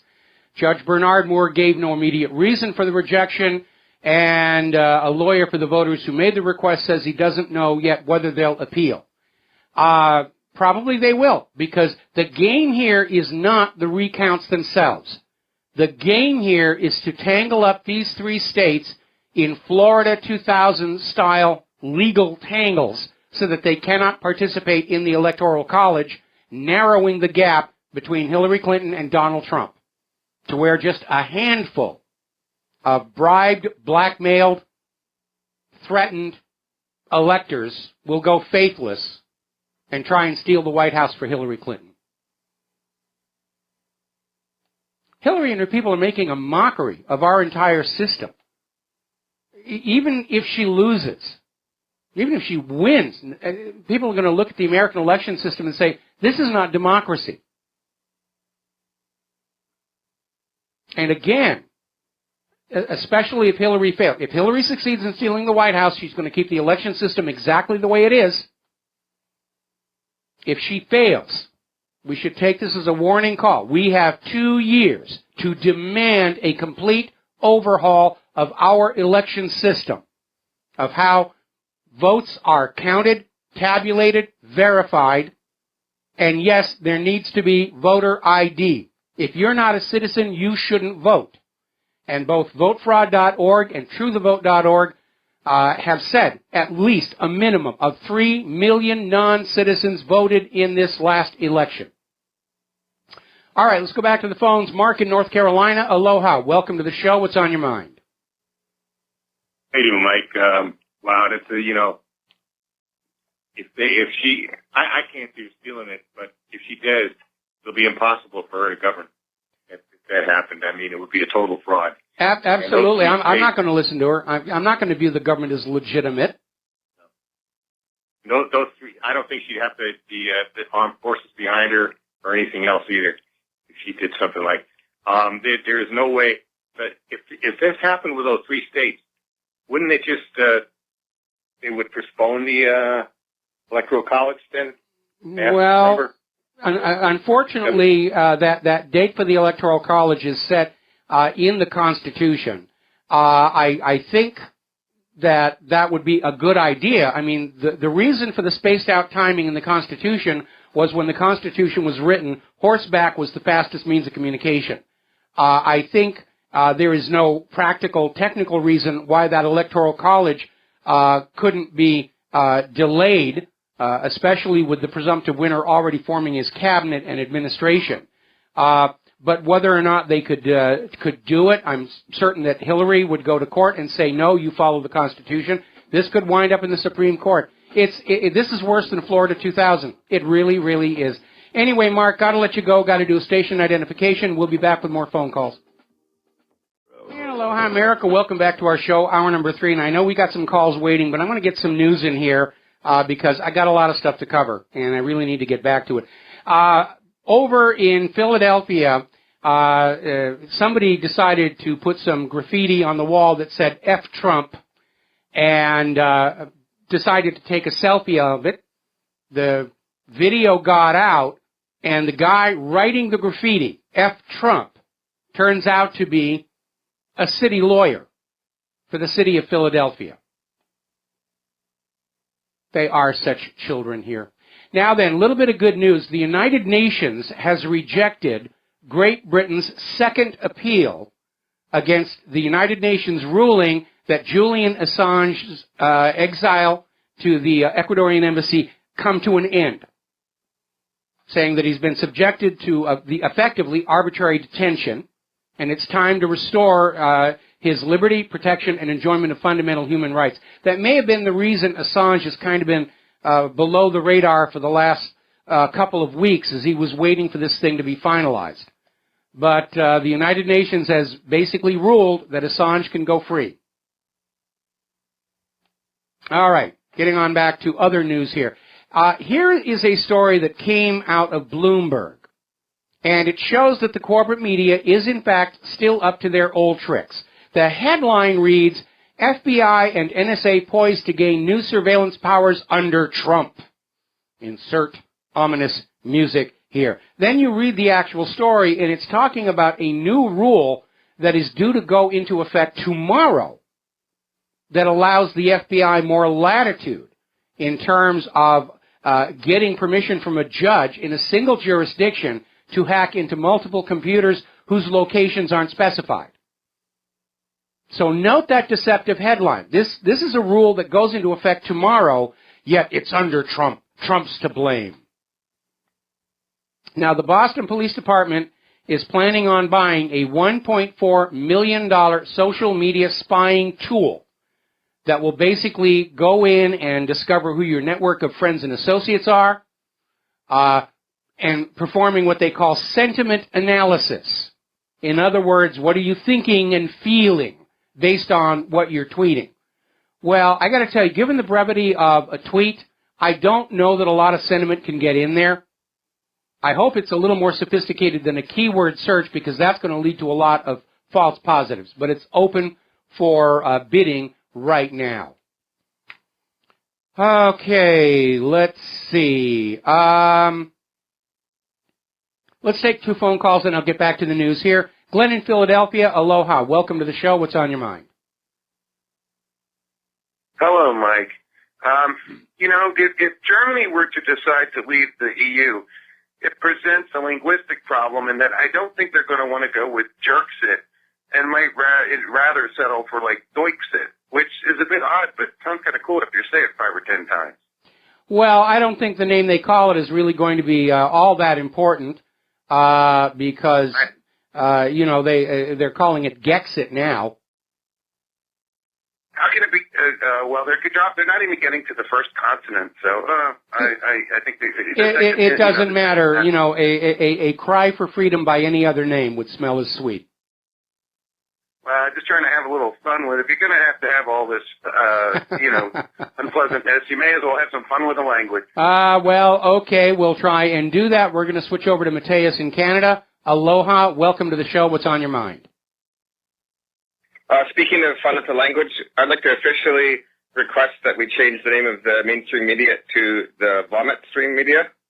That would be a good one. I've actually heard that described before, but we don't call them the mainstream media anymore. They're the corporate media. because the mainstream has shifted away from those corporate news outlets. Their audience numbers and ratings are in the Al-Qaeda. CNN is pulling fewer viewers than the Gardening Channel right now. So they're coming over here. The audience, readership numbers, viewership numbers for all of the independent media outlets are moving upward. Republic Broadcasting, Drudge Report, Alex Jones, WhatReallyHappened.com, the numbers are going up. Yeah, you've got me well trained. I always call it the corporate media from now on, but I'm going to switch over to Vomit Stream.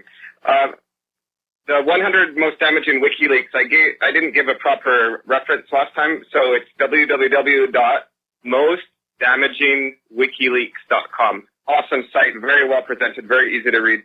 We have linked to it. Everyone should go. We have linked to it. I'll put it back up on the site as soon as the show is over. All right, thank you very much. We're going to let you go here. And one more thing, please. Real quick. Okay, vaccines. When you have your seasonal flu shot, if it comes out of a multi-dose vial, they use mercury as a preservative, and if it comes out of a single shot, there's no mercury in there. Just for people that are on the fence, you just want to start with eliminating mercury. And I got your caller before said something so important that if the vaccine gets injected into the blood vessel, that can cause an adverse reaction. All right, well, listen, we're going to have to let you go. We're going to have to do a shout-out for our on-air affiliates rejoining the network. And, Mike, I need you to play music for just a minute. Claire's got some kind of an emergency. I'll be right back. Okay, I'm back. Emergency taken care of. Claire was, well, she was excited. Let's just leave it at that. And further deponent saith not. All right, getting on back to the news here. There's a very interesting article that came out of Brass Check TV, Danger U.S. Army Corps of Engineers at Work. Now, the Army Corps of Engineers is one of the major players in the laying of this Dakota Access Pipeline. And this article starts out by reminding everybody about what a poor job the Army Corps of Engineers did on those levees down in New Orleans, many of which collapsed during Hurricane Katrina. And by the way, the Dakota Access Pipeline has mounted a major PR campaign to demonize the protesters and say they're all criminals and they're all doing this and they're killing the buffalo and they're, doing all these bad things here. It's a PR campaign going on. What you need to understand about this is the Environmental Protection Agency said this Dakota Pipeline plan was too dangerous and they refused to approve. And despite this, the Army Corps of Engineers went right ahead with this project. Now, we're looking here at a situation where it's not just the water supply for the Sioux Reservation that's at risk. If you look on a map at where that water goes after it leaves the reservation, there are a total of 4 states that this water is flowing into. And again, I was listening to our local radio station where our newsreader was out there saying, well, pipelines are the safest way to do it, and really, that's just a silly thing. Well, we understand pipelines are a little safer than trucks and tanker cars on railroads, but they're still not safe. And there are reasons to run these pipelines in areas where leaks will not compromise public health, and that's really what this is all about. And ultimately, it's a fight between corporate interests and the rights and the health of the people who live there. There's been another injury involved in the confrontation between the water protectors and the police. Apparently, one of the water protectors was shot in the eye by a tear gas grenade. Now, you're not supposed to aim those grenades at people, but it's becoming more and more a common tactic for the police to do that. Remember, during the Occupy Wall Street protests, there was this one very tragic case where police at point-blank range shot a protester in the head with a tear gas grenade and fractured his skull, caused permanent harm.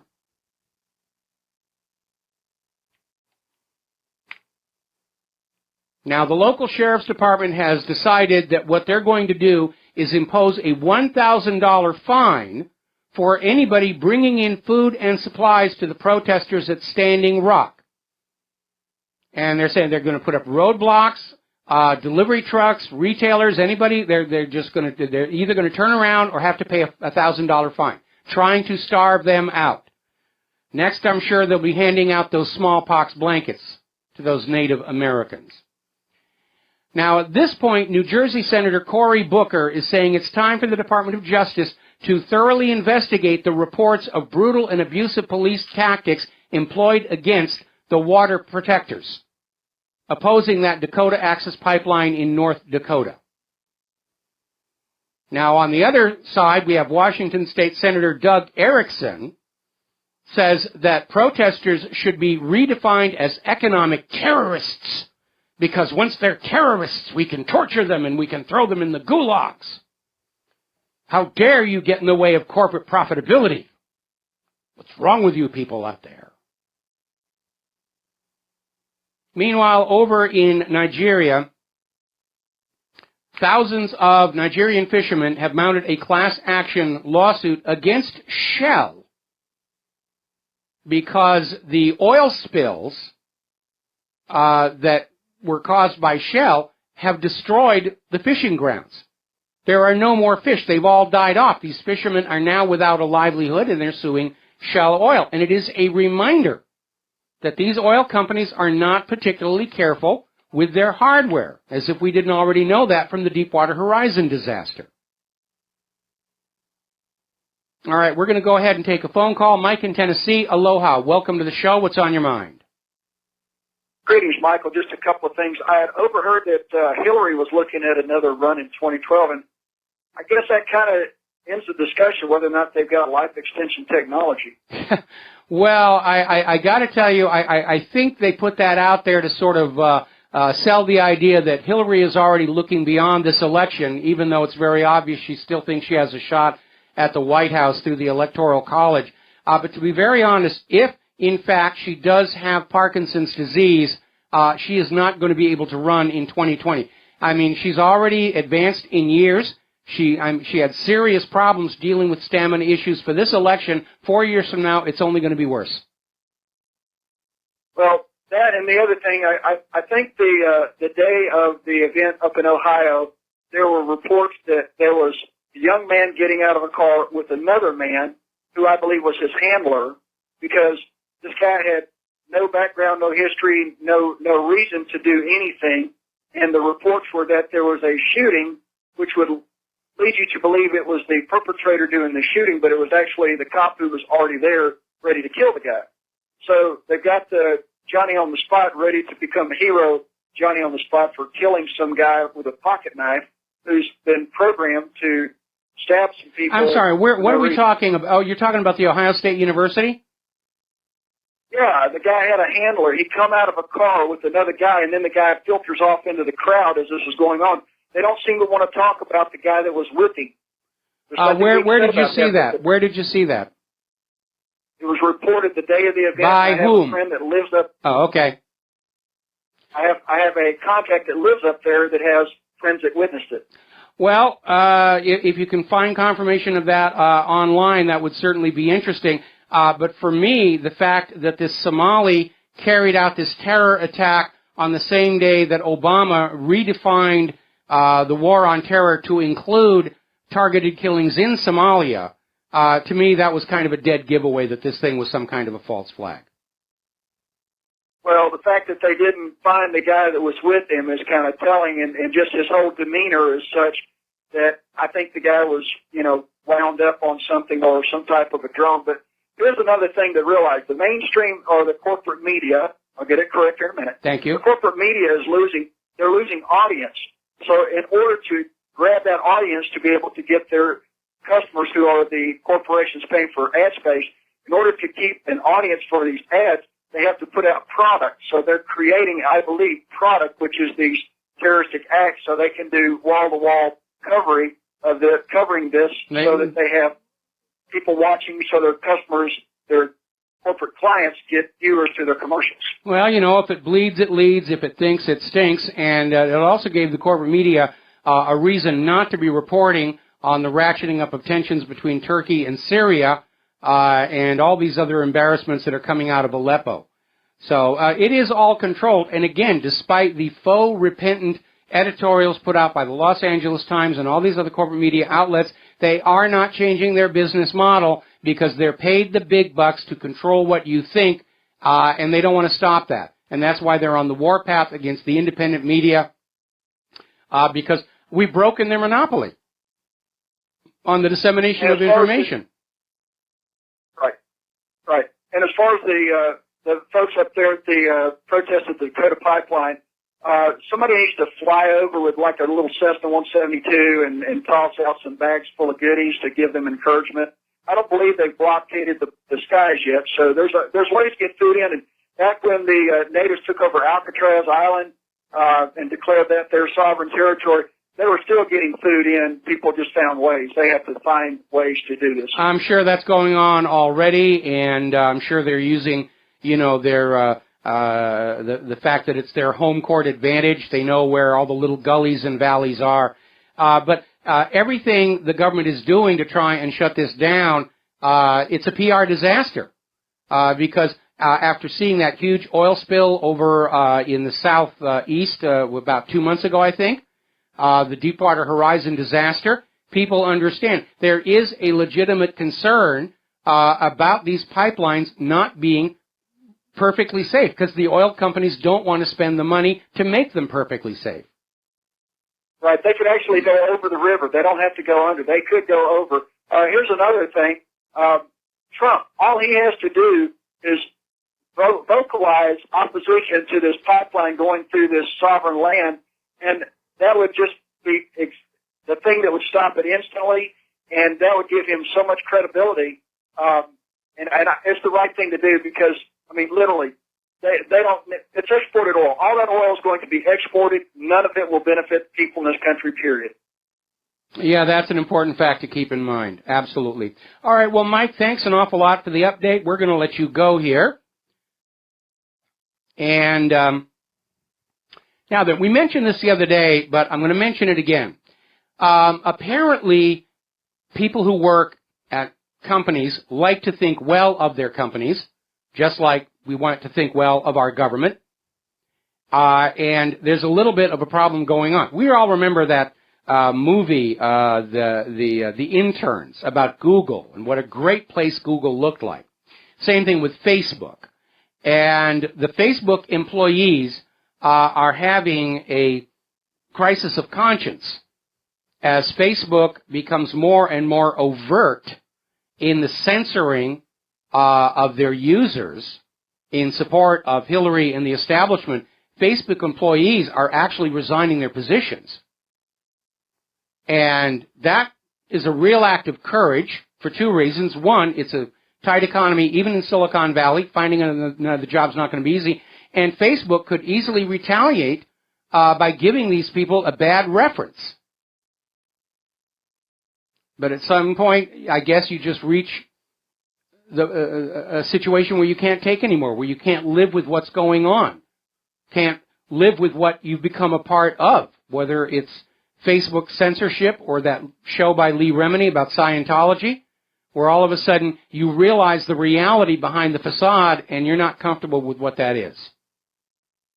Now, as I mentioned before in the show, the exposure of the overt censorship by Facebook, Google, YouTube, Twitter, all of these have opened up a new opportunity for brand new social media to get their foot in the door. We've been talking about Scene Life, Gab, my mistake, and a whole bunch of others are popping up, and people are flocking to them because they don't want to reward Facebook and Google and YouTube for behaving in a manner opposite the First Amendment right to freedom of speech.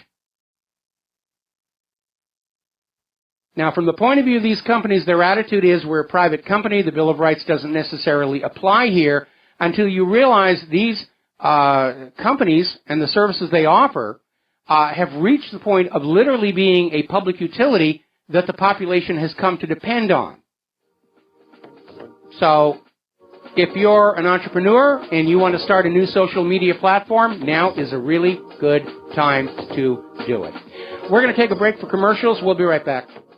And And aloha, America. Welcome back to the show here. And I'll tell you what is really needed right now is we need a social media that runs peer-to-peer, that doesn't go through a corporation's centralized servers, but bucket brigades from machine to machine to machine.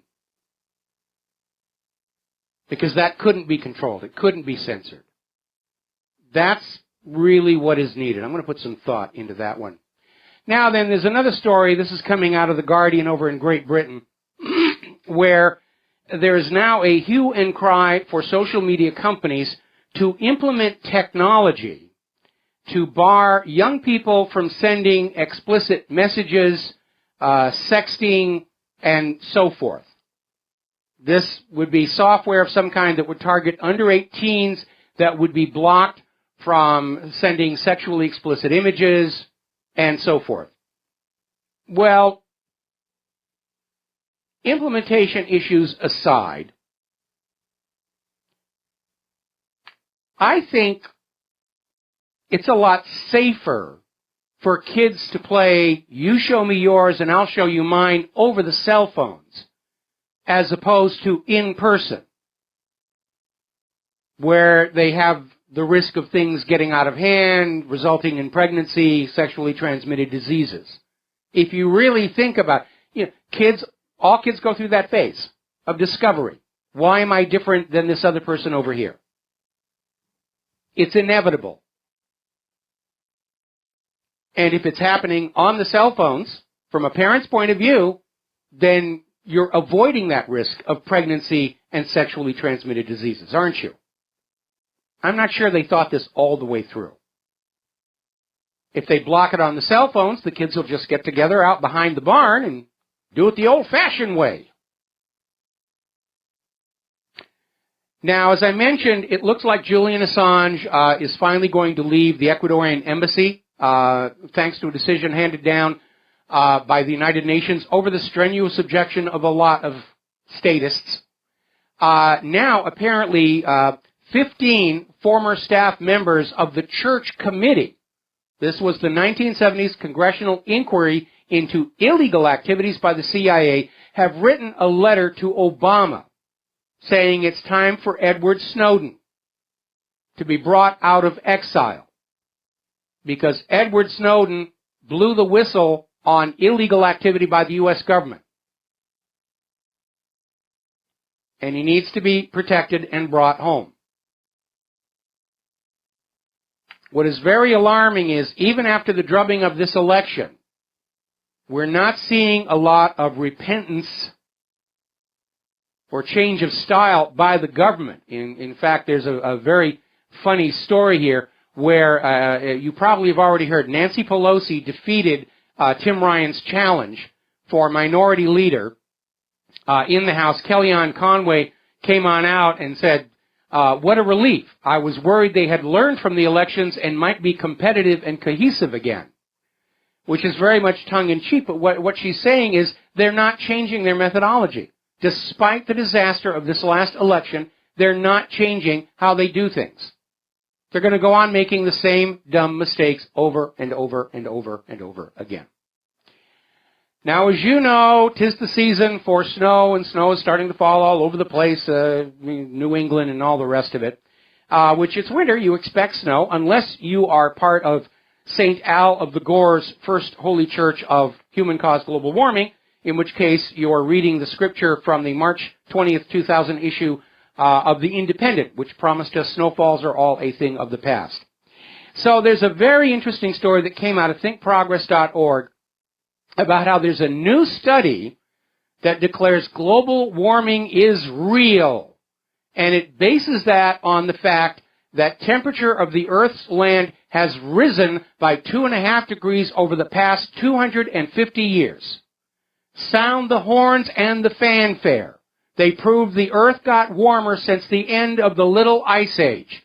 Better start polishing up a Nobel Prize for this one. What a brilliant, inspired piece of scientific research. I think all of us understand that, yes, the Earth did get warmer after the Little Ice Age. Got to take a break for commercials. We'll be right back.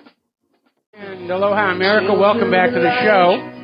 And I've just been informed by one of our listeners that there is, in fact, a peer-to-peer social networking system. It's developed by the Free Software Foundation, which anybody who's into development understands.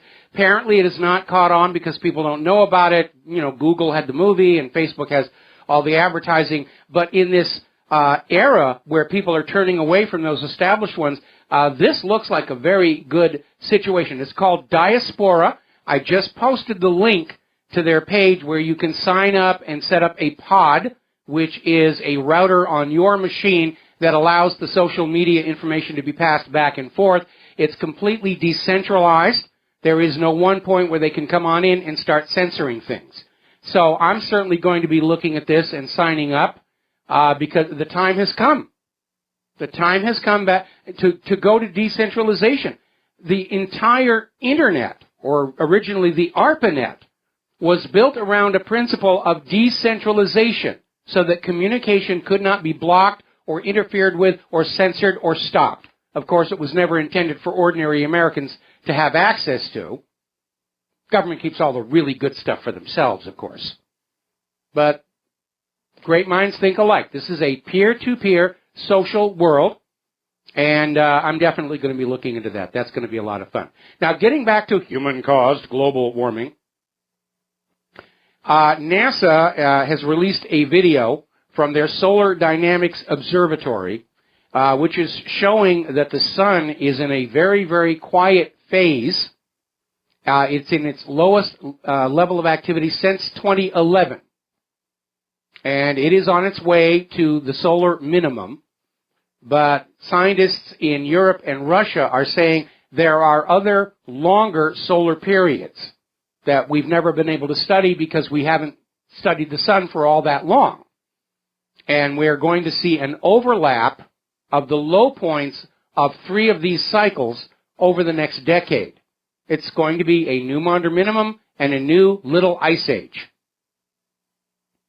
And certainly that's what we're seeing. All of those warnings from the global warming people, the polar caps are going to be melt, the Arctic will be ice-free by 2014, the polar bears are drowning. None of it came true. None of it.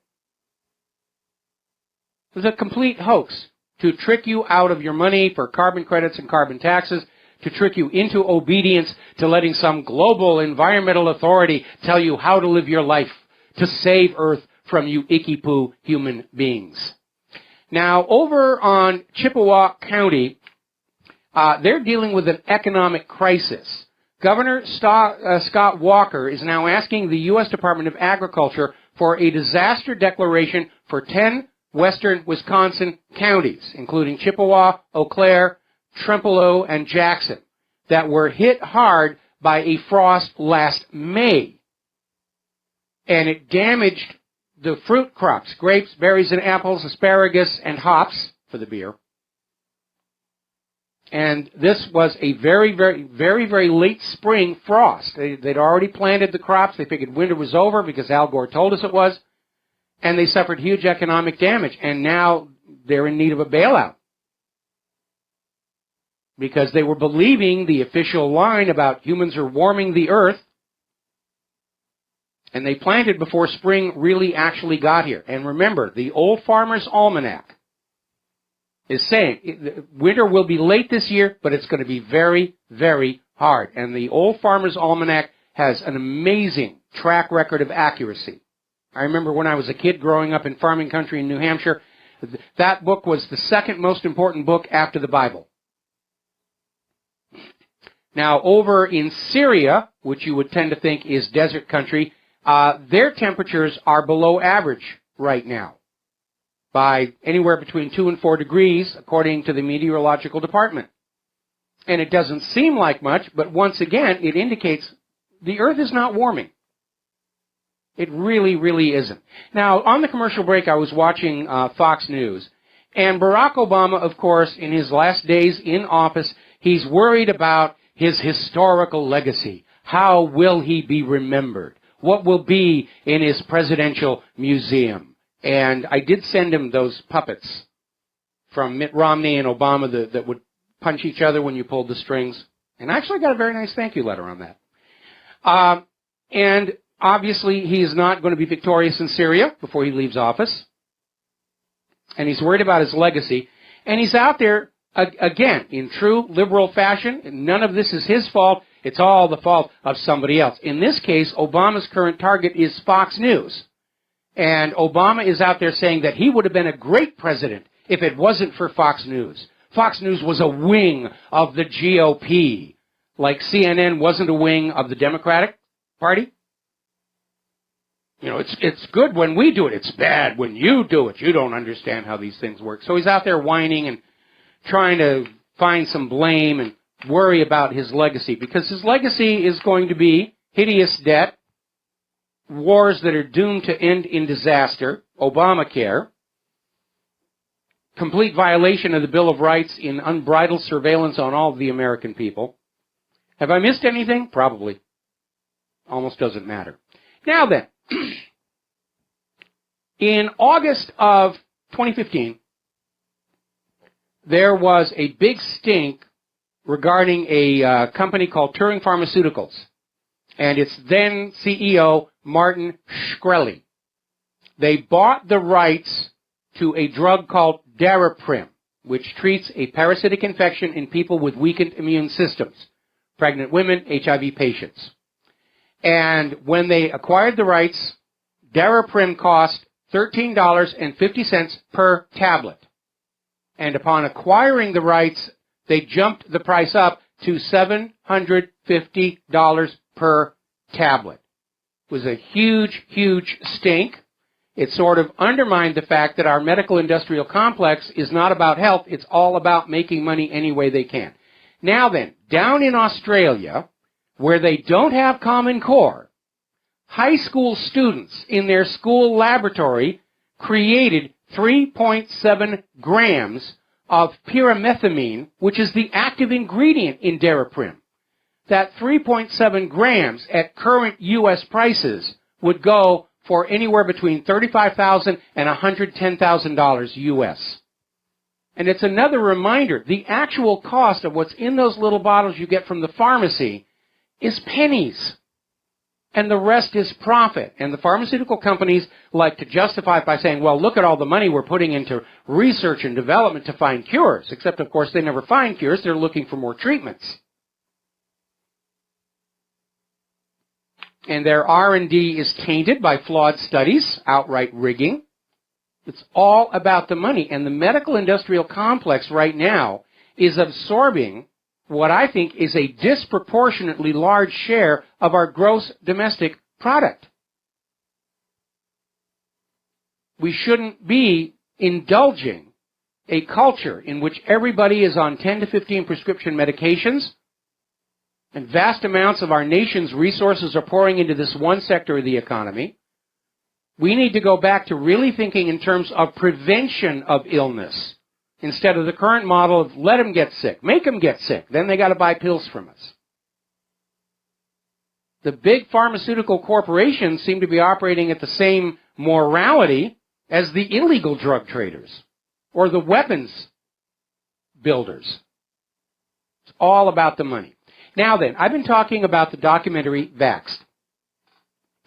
When Claire and I signed up for Amazon Prime in order to watch Grand Tour, we discovered Vaxxed was available as a pay-per-view. It's about $4. It's still not available on Time Warner. Okay, but it was available on Amazon Prime. We watched it. I've bought a bunch of copies to give out as Christmas presents. Even knowing what it was about going on in, it was a shocking revelation of just how bad the problem is. At one point, Representative Dan Burton is grilling the head of the CDC about just what studies have been done to prove that vaccines are safe. And he asks a pointed question. Has there ever been a study comparing vaccinated to non-vaccinated children? And the head of the CDC launches off about R&D and studies and everything, and Burton pulls her back and says, no, one question. Have you ever done a study comparing vaccinated versus unvaccinated children? And the head of the CDC said, no. That has now changed. Apparently, there was a report of a study that was done comparing the health of school children, where vaccines are mandated, with children who are being homeschooled and not vaccinated. And what they found is the vaccinated children were 3 times more likely to come down with neurodevelopmental disorders, including autism. 3 times more likely. And it was published in Frontiers in Public Health, was accepted by them on November 21st. It has now been taken down. Frontiers in Public Health was apparently put under pressure, and their official explanation is we're having to reevaluate the study. We saw the same thing with that study in France, where they were feeding those rats on corn with natural corn with glyphosate, Roundup Ready corn, and Roundup Ready corn with glyphosate. And they discovered starting at 4 months, the rats started coming down with all these horrendous health problems, massive tumors, reproductive difficulties, shortened lifespans. They ran the study for the entire lifespan of the rats. Monsanto, when they did their study, terminated the study at 3 months. Destroyed the rats and said, see, it's all safe. As we reported earlier in the week, documents have surfaced showing Monsanto was aware of a potential cancer link with glyphosate 35 years ago. Corporate media, the real news, still tells you vaccines are safe. Roundup is safe. It's wonderful for you. A little radiation is good for you. Those people out there saying that radiation is actually bad for you and you should be cautious about vaccines and Roundup, they're the fake news. You shouldn't listen to them. You won't buy products if you listen to the fake news. You'll be skeptical and cautious. We can't make money off of you if you're skeptical and cautious. So, same thing going on. According to Healthy Holistic Living, there has now been an acknowledgement in the Lancet that fluoride is a neurotoxin. And this gets back to that issue of fluoridation of water. Now, Hawaii stopped fluoridating their water back in the 1990s, but apparently there's a push down on the Big Island to reintroduce it, supposedly to help fight tooth decay, except that drinking fluoride has no effect on tooth decay. Topically applied, yes. Drinking, no. Fluoride was already known to be a mild tranquilizer, and now the Lancet is saying it is neurotoxic. It kills brain cells.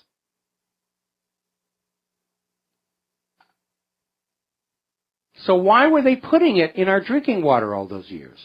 Well, they had a huge amount of fluoride to get rid of from building all those atomic bombs, because the feedstock for those centrifuges is uranium hexafluoride.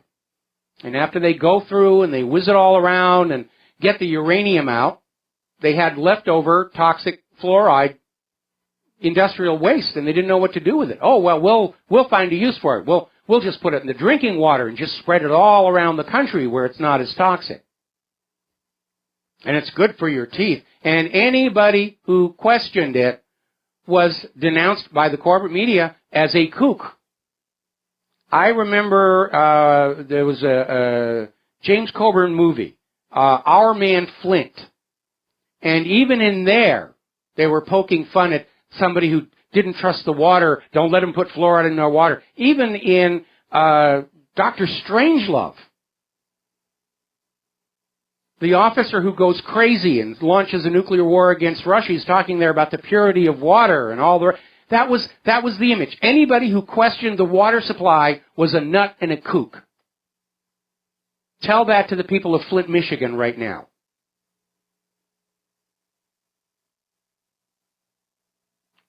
We live in a country whose sole agenda is extraction of wealth from you by any means possible. We have a medical industrial complex whose business model depends on Americans being constantly, chronically ill, requiring constant, expensive treatments. Our products are designed to fail after just a few years, so you have to go buy another one. That's the country you live in. It doesn't matter how hard you work, you will be staying in the same place, buying the same products over and over again, buying the same medical treatments over and over again. You cannot move ahead on your work. So, I think that fits the classic definition of fascism, where corporate authority and the government are aligned together against the general population. That's where we are. We're not a capitalist country anymore. Especially when you look at all the bailouts and TARP and all the rest of it, where we, the people, are constantly being looted to bail Wall Street out of their own crimes, corruptions, and downright stupidity. All the way back to George Herbert Walker Bush and the S&L bailout, which started that whole ball rolling and allowed the U.S. government to tell other countries, you can put your money here. If you make money, you can keep it. If you lose money, we'll get the taxpayers to cover the losses. They're so generous, those American taxpayers. They won't ask any questions about why they're having to pay taxes to prop up ultra-rich financial corporations. They would never dare ask questions like that. Now, over at Chernobyl, as you know, following the meltdown, they built a shield, a shelter, over the ruined reactor to try and contain some of the radioactivity. It started falling apart almost immediately. So they built another confinement, larger, to put over the whole assembly, and it was built away from the reactor, and as of now, they have finally moved it and placed it over the Chernobyl reactor, and now they're going to cover up all the holes. They're going to be living with that problem for the next 100 years. The same thing with the people down in Fukushima. We'll be right back after these few words. Hello, America. Welcome back to our show. Last segment of the program today here, we're talking about Fukushima. And Japan's trade ministry has now acknowledged that the actual cost of the compensation for the Fukushima disaster is double what they originally thought. It's going to run to $177 billion, plus the permanent contamination of the land and the cleanup costs, which are still skyrocketing out of control. They don't know where they're going to put all the water. All because some money junkie, back when the plant was being built, decided, well, we don't need to put those emergency generators up on towers, and we only need a short tsunami wall, you know. I'm absolutely convinced that we can make nuclear reactors work, oil wells work. We can make all of this stuff work, as long as the safety decisions are not under the control of the money junkies. Now, in a healthy country, the government is supposed to keep an eye on those things. But time and again, we have come to the understanding that all of these government agencies that are supposed to be looking out for us, that are paid by our tax dollars, actually see themselves as industry support. And nobody's really looking out for the nation as a whole, whether it's Japan or the United States. And that's why we have problems like Fukushima, the Deepwater Horizon disaster, Hanford. So, apparently the world's oldest person just celebrated their 117th birthday. Says they will not eat fruit or vegetables. Probably in this age of GMO, that's wise. Basically says she survives on 2 raw eggs a day. That's it. 117. Wow, that's amazing here. Myself, I want to live to be 101 and then be shot by a jealous husband. Russia is now developing a new, huge rocket. They're calling it the Mega Rocket, that will transport supplies to build a permanent base on the moon. Way to go. I love seeing this stuff happen, and with Donald Trump's new direction for NASA, I think we can and should get involved. Let's go back to cooperating with the Russians. That's how the space station got built. Let's partner with Russia, with the European Space Agency. Stop sneering at each other just because our politicians can't get along. Over in Kansas, there was a lawsuit where this lesbian couple used a sperm bank to father a child, which happens quite a bit. They got into financial trouble. It wasn't a sperm bank. They actually recruited a man through a Craigslist ad to donate sperm so these two women could have a baby. They got into financial trouble and sued the sperm donor for child support. And in a blazing streak of common sense, the judge said, no, of course not. He's not on the hook. And that's refreshing because back in the 1990s, there was a very similar case in California where the judge said, yeah, you're the father of the baby and you will pay for the kids. All right, there's the music. Time for me to get on out of here. I'm going to start playing with this diaspora. It's looking really, really cool. I'll have a product report for you tomorrow. We'll be back. Aloha, America.